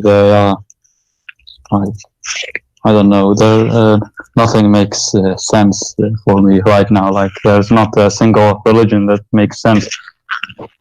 Islam doesn't make sense. Shia, Sunni. Yeah, when you speak about sense depends. Sense to who? Because for me right now, Christianity, Judaism. I've thought about Hinduism, even atheism doesn't make sense for me. Like right now, I don't know, man. Life doesn't make sense. It's all right. You see, I'll give you time. Go and read and research. Anytime, feel free. Hassan, if you like, you can call me anytime, and I will be happy to help you. But why are there so many Christians leaving Christianity and there is so many people, so many Christians accepting Christianity? Where are there so many leaving Christianity? What do you mean, atheist or what? I mean, in the past, what I live now, like 60% are atheists. No, that's not true. Yeah. Those numbers are false. Those numbers. It used to be no. You know, much less, like 50 years ago or 70 years ago. Do you live in the state? Do you live in the state? No. Okay. If you live in the state, you can go every Sunday, and you will see you will not find a place to park your car when you go to any church. Our churches, not only churches, they are mega churches, they're huge. So Europe, I'm talking about Europe. It doesn't, Europe, they are, they became more into secular. This is why you don't see really Christian, but they all exist, and they are in a huge number. But they are not aggressive people to force themselves to show here where we go. We are here, like when the church in France in Paris was burned. Tens of thousands appear in the street, praying in the street. So where was the Christians before? Nobody saw them. But suddenly everybody see the Christians. Christians are not like Muslims. They don't go pray in the street to show themselves. They are all over. But we are not hypocrite. So if you think that Europe became not a Christian, I think this is a very wrong idea about Europe. No, I mean, like, they have decreased. For example, 50 years ago, our friend, always a freedom, always a freedom. Freedom. I prefer a freedom where nobody stay hypocrite and nobody stay saying I'm a Muslim or a Christian or I'm a communist. You see, in China, nobody dare to say he is not a communist. Correct? There's many Christians and there's many Muslims, but nobody dare to say I am not a communist. No. Same in Saudi Arabia. There's many atheists, there's many gays, there's many lesbians, there's many Christians, but nobody dare to say I'm not a Muslim. So sure, yes, they say that 100% is Muslim, but right. I don't believe that. I think that's impossible. So freedom, I don't care really how many Christians there is, I don't care how many Muslims there is. Freedom is good because a freedom can leave no hypocrisy.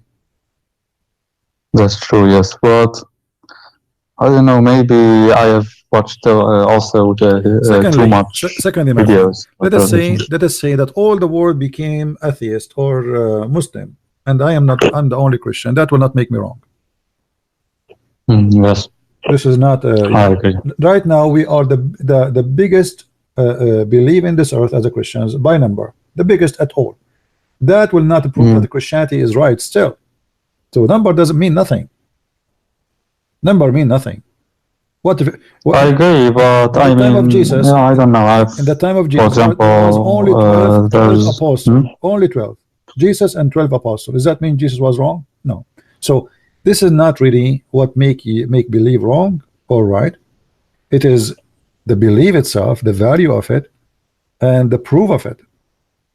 If it is true, it's true. It's not, it's not. No matter how many people believe in it. or not? Sure, but I mean, like leaving or criticizing. For example, I watched a guy who his name is Bart Ehrman, and I don't know, maybe yeah. And I can refute him easily. You know that guy? Yeah, I know him. He can refute it. I And saw even this debate one, even this between one, him and yeah, James White even about this one, he brought nothing. You know, he says to us, New Testament. the Bible is improved by time. Why? Because and that's a positive for him. The Bible is not a perfect book, but that's stupid to say. The Bible translation improved by time because we discover more and more manuscript. So that will not is working in the opposite direction for negative. It's positive. All the improvement happen in one direction, proving everything Christianity teach, not the opposite. Like if you find something, a new manuscript saying the opposite of what we found before, then that will be a problem. But what we found confirm what we found before. So the new find is the same as the old find, nothing changed. So his argument is very silly. But you know, people, they are free. As I said, people are free to make any argument, and there's you use your brain and your mind, and you make a decision who is the one who makes sense for you. You know, you left Yeah, Islam. sure. You left Islam always now, will, yeah. but you know you are free to believe or not to believe. Yes, yeah, I don't know, man. Yeah. Anyway, my friend, feel free anytime if you want to call me. I will be happy to hear you. And for now, I have to let you go. We are here for a while. Thank you for calling. Yes. And I'm happy that you left Islam already. All right. Okay. Yeah. Thank you, Hassan. Take care. Yes. Take care. God bless. Bye bye. Allah. Shukran. All right. Well, I'm glad at least for Hassan that he decided to leave Islam, and I hope sooner or later he will find the truth, and the truth will set him free. Again, belief is a personal matter, and it's not something you know. You see, I'm not believing in Jesus because what makes sense as much it is. There's things in Christianity, same as in atheism, same as in many. It doesn't make sense, and same as in Islam. As an example, Jesus is a son of a virgin. Okay, it doesn't make sense if you are a Muslim, even though Muslims believe in that. But it doesn't make sense. I mean, why? How? But if you are a Christian, right away you will notice that in Christianity only that makes sense, because he is, and the Christian believe he is a son of God. So it doesn't make sense that he is a prophet, he is a son of the virgin. That's weird. What for? I mean, he can still be a prophet without being a son of a virgin. What's the point of this? And this miracle nobody can prove. My mother, can she claim that she gave me birth, she gave birth to me, and she was a virgin? Nobody can prove her wrong. So what the point of this statement? So there is things in belief, it doesn't make sense unless you understand the belief, unless you are from that point of that belief. Same time, for an atheist, saying that Jesus is born of a virgin is a foolishness. That's crazy, that's stupid, that's etc. But because he's an atheist, and for me, he is the one saying foolish stuff too. Like the atheists, they accepted Darwin to be their master, when Darwin is a stupid fool, a racist. He captured a black man, he put him in the cage to prove that monkeys are coming from the black race. That is foolish.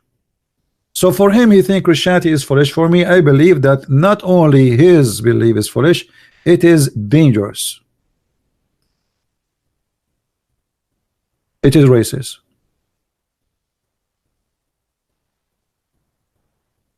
A Muslim, he believed that Mary, she would give birth, but she is a virgin, but she cannot explain to us why. What the point of this verse? This doesn't make sense. Why? We don't know. The Muslim, they worship Allah. Why? Because Allah, he says, I'm God, worship me. So what? I'm okay, I'm going to say I'm God, worship me. Here we go. There's no proofs. The Quran is full of errors, full of contradiction, stupid teaching. And then somebody says to me, I am God, worship me, and then I'm going to worship him just because. And not only that, this God, he never spoke to us. The God of Islam is a mute God, never said a word.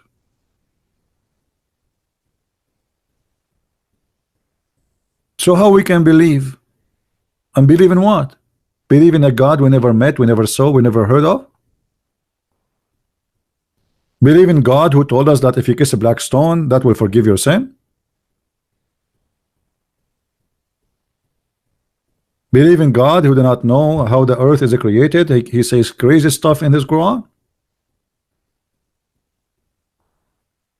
So there's things, it's important to make sense, and this is like a basic logic. And there's things above making, like they say, believe. Like we as a Christian, we believe in miracles. Do miracles make sense? No. Miracles does not make sense. There's nothing is called miracle does make sense. This is why we call it miracle. But where is the miracle of Muhammad? The Muslim, they say to us, Muhammad, he split the moon. Even the Quran never said that. It says the judgment day is near and the moon is split, which means the one who is writing, reporting something happened at that time, supposedly the moon is split. It doesn't say that Muhammad split anything. And then it says the judgment day is near sight. But judgment day never come, and this is 1400 years ago. So even that information was wrong, because you just claimed that the judgment day started and this is the sign of the moon splitting. It is a false prophecy, and that make the Quran does not make sense. You're telling me judgment day is near and the moon split asunder, and the moon now is not split no more. What, you change your mind? You wanted to make it a sign for judgment day, and now this moon is not split, and 1400 years ago still it's a sign of a judgment day. So, and then the Muslims, in order to fabricate stories, to make you believe in stories, they start making books, articles, videos that the Quran is full of science, and we get all their science busted. What makes sense in Islam?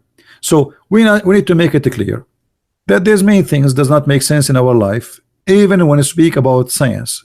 When somebody speak about the Big Bang for me does not make sense. And it does not make sense for many scientists, not for me only. Not every scientist believe in the Big Bang. It's a theory. So it is okay to have a belief of, like I say, to say something does not make sense to me. But doesn't mean that what does not make sense to you, it is wrong. As an example, if I say to somebody 300 years ago, time will come and people, they can have something in their pocket, they open it, they push the bombs, and they can talk to somebody in China. They will laugh at me. They will say to me, that does not make sense. Right? If I say to someone that time will come and somebody can speak from Tokyo and we can see him in New York, we can see his picture in New York, they will laugh at me. That does not make sense. So what makes sense or make not sense is depend on the time you say it, and depend on the time it's happening. So there's things we say and there's things happened. People, they believe in what happened, and what is not happening, it does not make sense to them. And that was what is atheism is about. However, the atheists, they go farther in their fantasy. They believe in something not happened to be happen. As an example, the Big Bang, because there's no proof of it. It's a theory. Nobody witnessed it, nobody saw it, nobody was there. And they cannot make the Big Bang happen again. If the Big Bang is something possible, well, we can do it then in the laboratory. And actually they make a machine, I think in Finland or Sweden, for the Big Bang. They spend billions of dollars and they could not come with any result. They wasted the money. So believing in something or disbelieving is a healthy thing. But when you believe in stupid stuff, it is not healthy. And I see that Islam is teaching nothing but stupid things. I saw nothing in Islam worth to believe in. Like God, he want to give me a lot of naked women in the heaven. Why? Because I believe in him. That not only does not make sense, that's satanic. That's evil. 80,000 little boys will be in my house to serve me. That doesn't make sense. Only that's satanic, because this is a child abuse. So how I am seeking a better attitude in life, to be better me tomorrow, to be in heaven, yet in the heaven I have a lot of abuse I will do for people who will be under my command.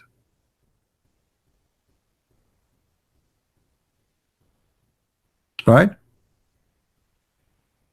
So here, what makes sense is important in the field of, let us say, the logic of good and bad. What kind of God? He want to give me a lot of women. I will see their bones. I will see the marrow of their bones, and I will have sex with them. That not only doesn't make sense, this is stupid. What kind of God? He promised me endless private part. That's funny and stupid. So my wife is next to me, but my private part in China. So what I will do now? You turn. So there is things when we say it does not make sense. Not necessarily what does not make sense can be wrong. And as we give you example about like radio waves, pictures, phone. You know, if you speak about it 300-400 years ago, people will laugh at you. It doesn't make sense, and they will think you are crazy. But there's things that does not make sense, not only because it does not make sense, because it is evil and ugly. Like promising me 80,000 little boys to serve me in the heaven. You know, I cannot be happy without having 80,000 little boys in my house to serve me. So in order to be happy, Allah will enslave little tiny children's, 80,000 of them, to make me happy. So you will make 80,000 miserable servant for eternity to make one person happy.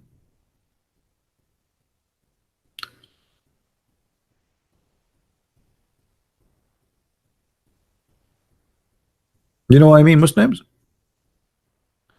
So what makes sense and what does not make sense?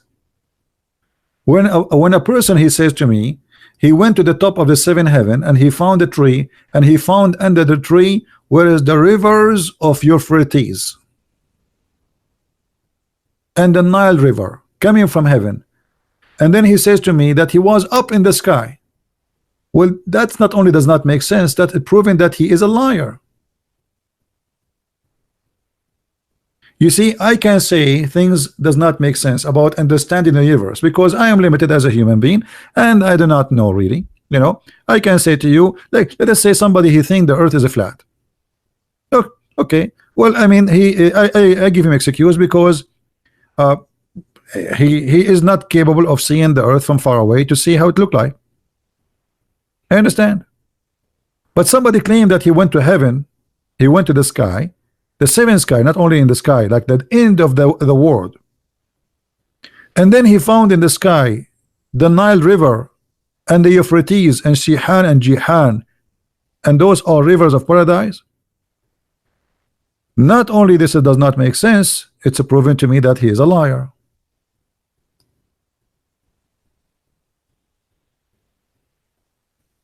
So there is a huge difference between believing in things make sense or not and believing in lies, obvious lies.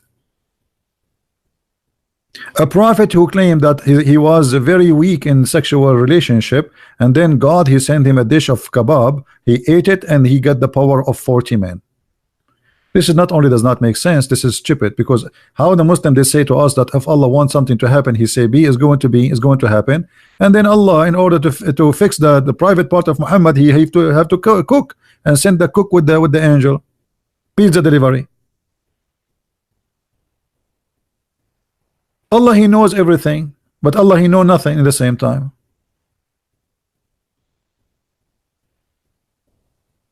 Read the Quran and love. And this is why we welcome Muslims to debate us and to challenge us live on air. And I challenge you to show me how you say, okay, Allah he said I am God, worship me. Okay, so is that a reason to worship him? Maybe he doesn't even exist. Who is the one who says I am Allah, worship me? Allah? Have you heard him? So look at this religion.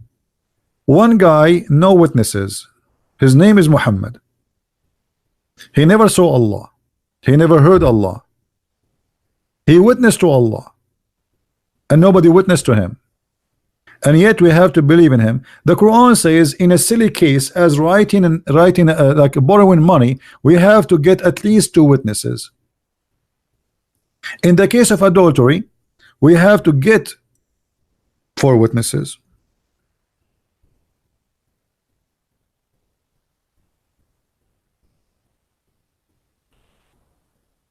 Just to prove adultery, we need 4 witnesses. To prove God and the prophethood, we have 0 witnesses.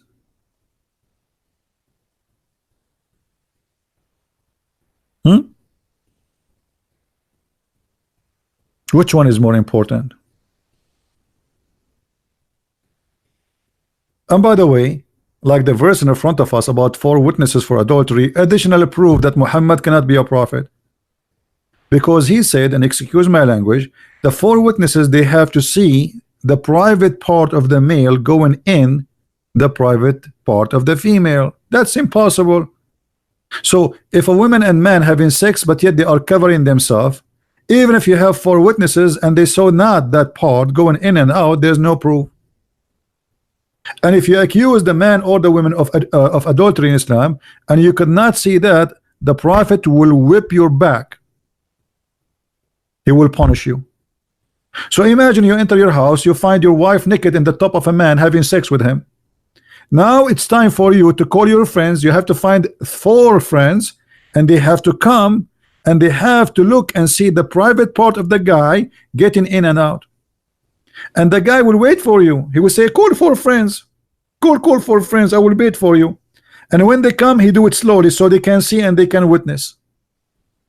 So the requirement here is proving that Muhammad is not a prophet of God and cannot be from God, because this is impossible. Are you going to enter your house with 4 friends always? And you go to the bedroom with your 4 friends? And if you go in the bedroom with 4 friends, if they did not see that part, they saw nothing still. Even if they go to the court and say, hey, we saw him naked, we saw him naked. Actually, there's a hadith about the prophet. He whipped 3 guys, he did lash them, and one of them, he said that I saw her legs, her foot around his neck like the ears of a donkey. So the women, you know what I'm talking about. They are doing it, and he was shaking her so hard, and her foot is around his neck. Still, this is not enough for Muhammad, and he did lash him, for he did not give enough of proof.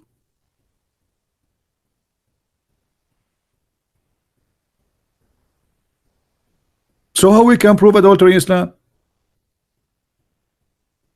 Proving adultery in Islam is extremely impossible, the same as proving Muhammad to be a prophet. No witnesses, nothing. Okay, Muhammad, he went to the 7th heaven 11. Any witnesses? No. Muhammad, he saw the angel Jibreel, and Jibreel gave him Quran. Any witnesses? No.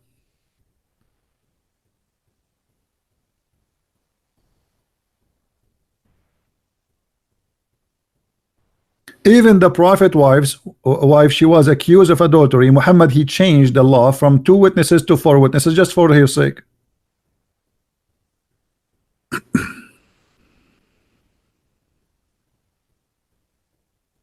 So what is the proof that Muhammad is a prophet? No proof. And what is the prophecy of Muhammad?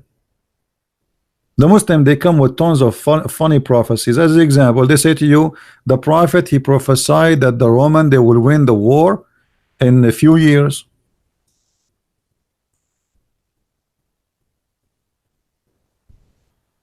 But this prophecy, he received it after they won, not after before. Read it. On the day of Badr, the Roman had victory over the Persian. So the believer were pleased with that. Then the following revealed, Alif Lam Mim, the Roman have been defeated up to his saying, and they will be victorious. And the believers will be happy. So even this fabrication is a lie. The date is a lie. The prophecy is false. And the hadith proving all of this fabrication to be not true. Imagine I prophesy for you about Trump will be president in 2016, but already we are 2019. Have you ever heard of somebody receive a prophecy after it happened? That's Muhammad.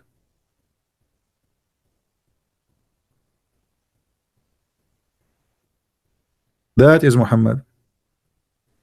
Today is Wednesday, 22nd.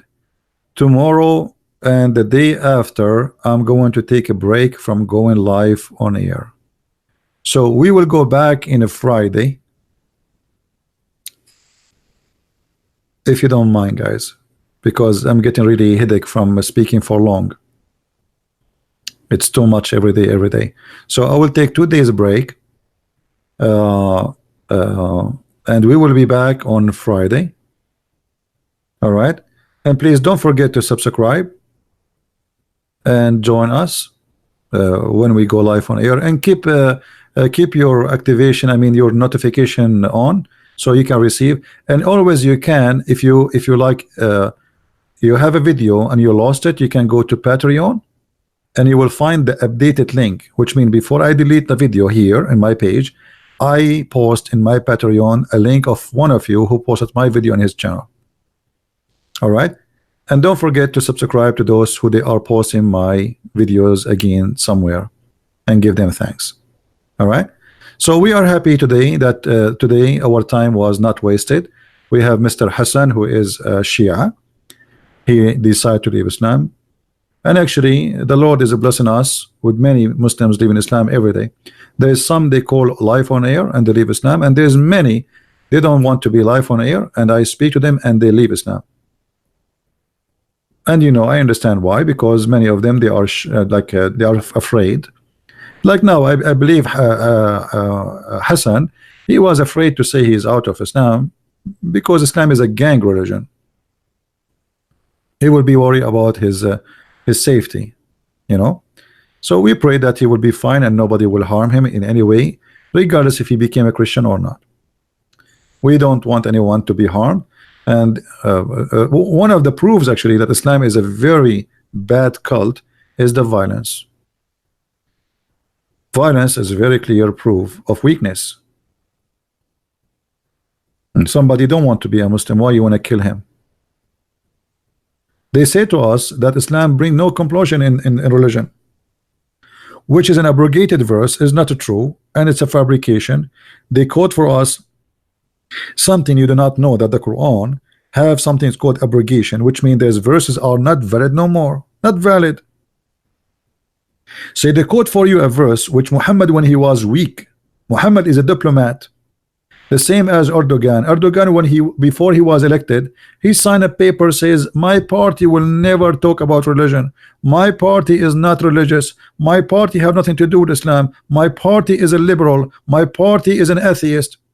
The second he won the election, he threw out all of those who were forcing different agenda, and right away he says we are Muslims. So when he was weak, he signed any paper they want, anything.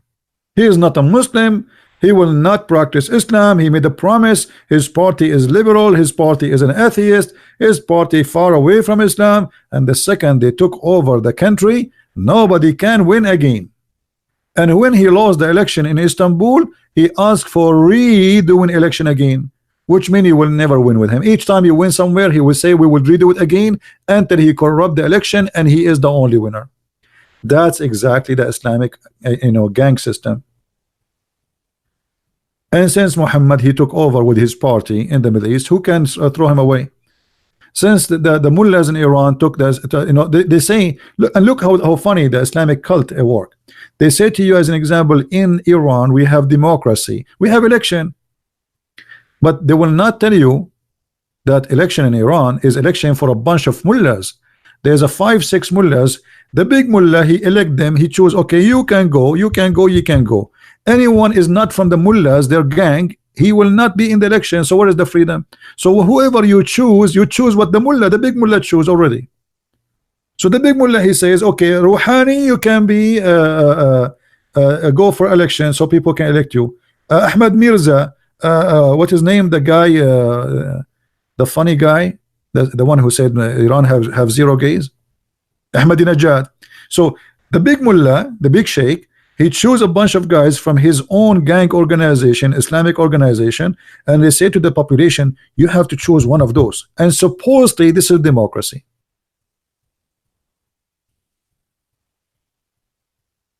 This is how they try to fool us by the democracy of Allah and His religion.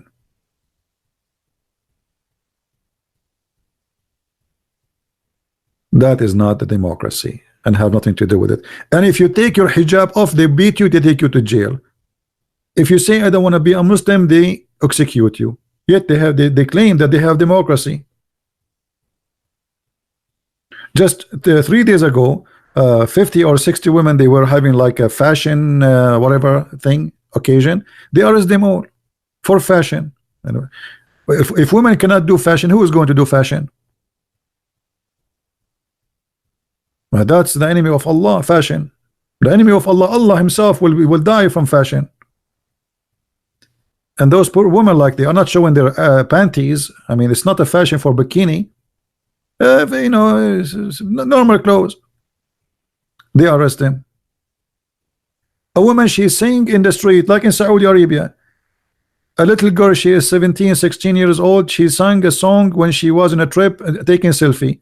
The whole country went up as if she is the biggest criminal ever on earth. Those people still live in the cave time. And all of this due to Islam. Islam make them live in the cave time. What the woman she did? She sang a song. She danced in the front of the camera. She is not naked. But it's haram. It's haram. If you open their TV, you see nothing but belly dancing. Go open the month of Ramadan, all the movies, naked people. So movies is okay, but your women, they cannot. This is why when Muslim women, they go overseas, they do anything, they do everything, because they are, you know, it's like somebody who was in jail for 20 years and then he never saw a woman, and then you open the door for him and suddenly in front of him there's many women almost wearing nothing. What he would do? He will be like an animal. He will act like one. So they put them in jail. You cannot do this. This is haram. This is forbidden. This is, but everything is done under the table. In the month of Ramadan, as we speak now, you go to Thailand, you go to Philippines, you go to all those countries, you will find nothing but Saudi going there. Nobody in Saudi Arabia. In the month of Ramadan, the whole country is abroad, because nobody want to practice Ramadan. They want to go drink, they want to do prostitution, they want to see dancing, they want to do music, they want to have beer, they want to have whiskey. But they cannot do it in their country, so they do it in different country. Actually, when I was in Asia, I was surprised that those hookers, they speak Arabic, because they come to me and they say to me, hello Habibi, and they speak to me in Arabic, what do you like, Habibi? And I was like, how she speak Arabic? Yeah, but all the customers are Arab. The customers are Arab. They knew Arabic better than any language.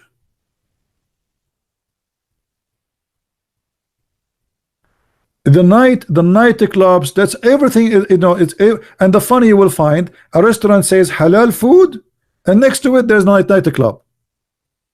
Halal food next to nightclub. I mean, the buyer obviously he care for halal. Yes, they care for halal food. They want to eat halal food and they want to do halal prostitution.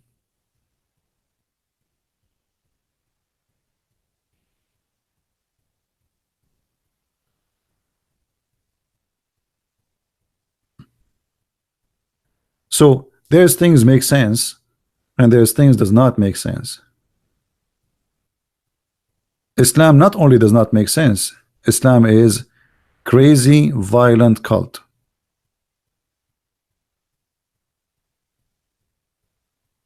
And always be careful from what they say to you about what's right and what's wrong.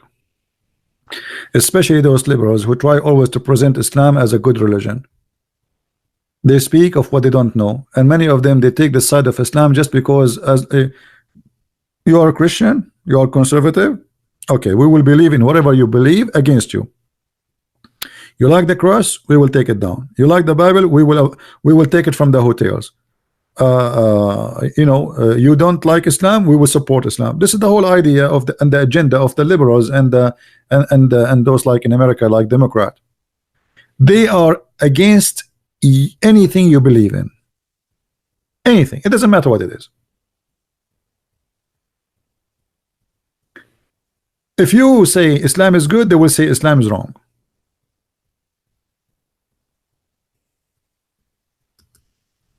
So don't let them fool you, and don't let them deceive you. This world is full of deception, TV stations, news, propaganda, agenda, parties, politician, everybody lying at everybody. It is a competition of lying. Who wanna lie more? And the naive one are the victims. Who would like to lie more? And if you say the truth, they accuse you of Islamophobia. They say you are a hate monger. They will say the second you say the truth.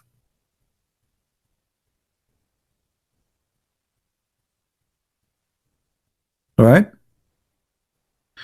So anyway, I hope today it was good for you. Those who like to cut and paste the videos in their channel, don't forget to download the video right away. Especially today we have a good event of Mr. Hassan. He decided, he's a Shia, he decided to leave Islam. It was a good day for him, and we pray that the Lord, he will guide him and he will show him the right place to be in. And I hope that soon he will come to a conclusion in whatever make him you know, feel better. If it's not a Christianity, then it's not a Christianity. So still I will pray for you, that I pray that the Lord will guide you and will bring you to peace, and you will find happiness in your life, whatever the happiness is. All right. If it's not a Christianity, let it be, but we want you to be happy, and God, he loves everybody.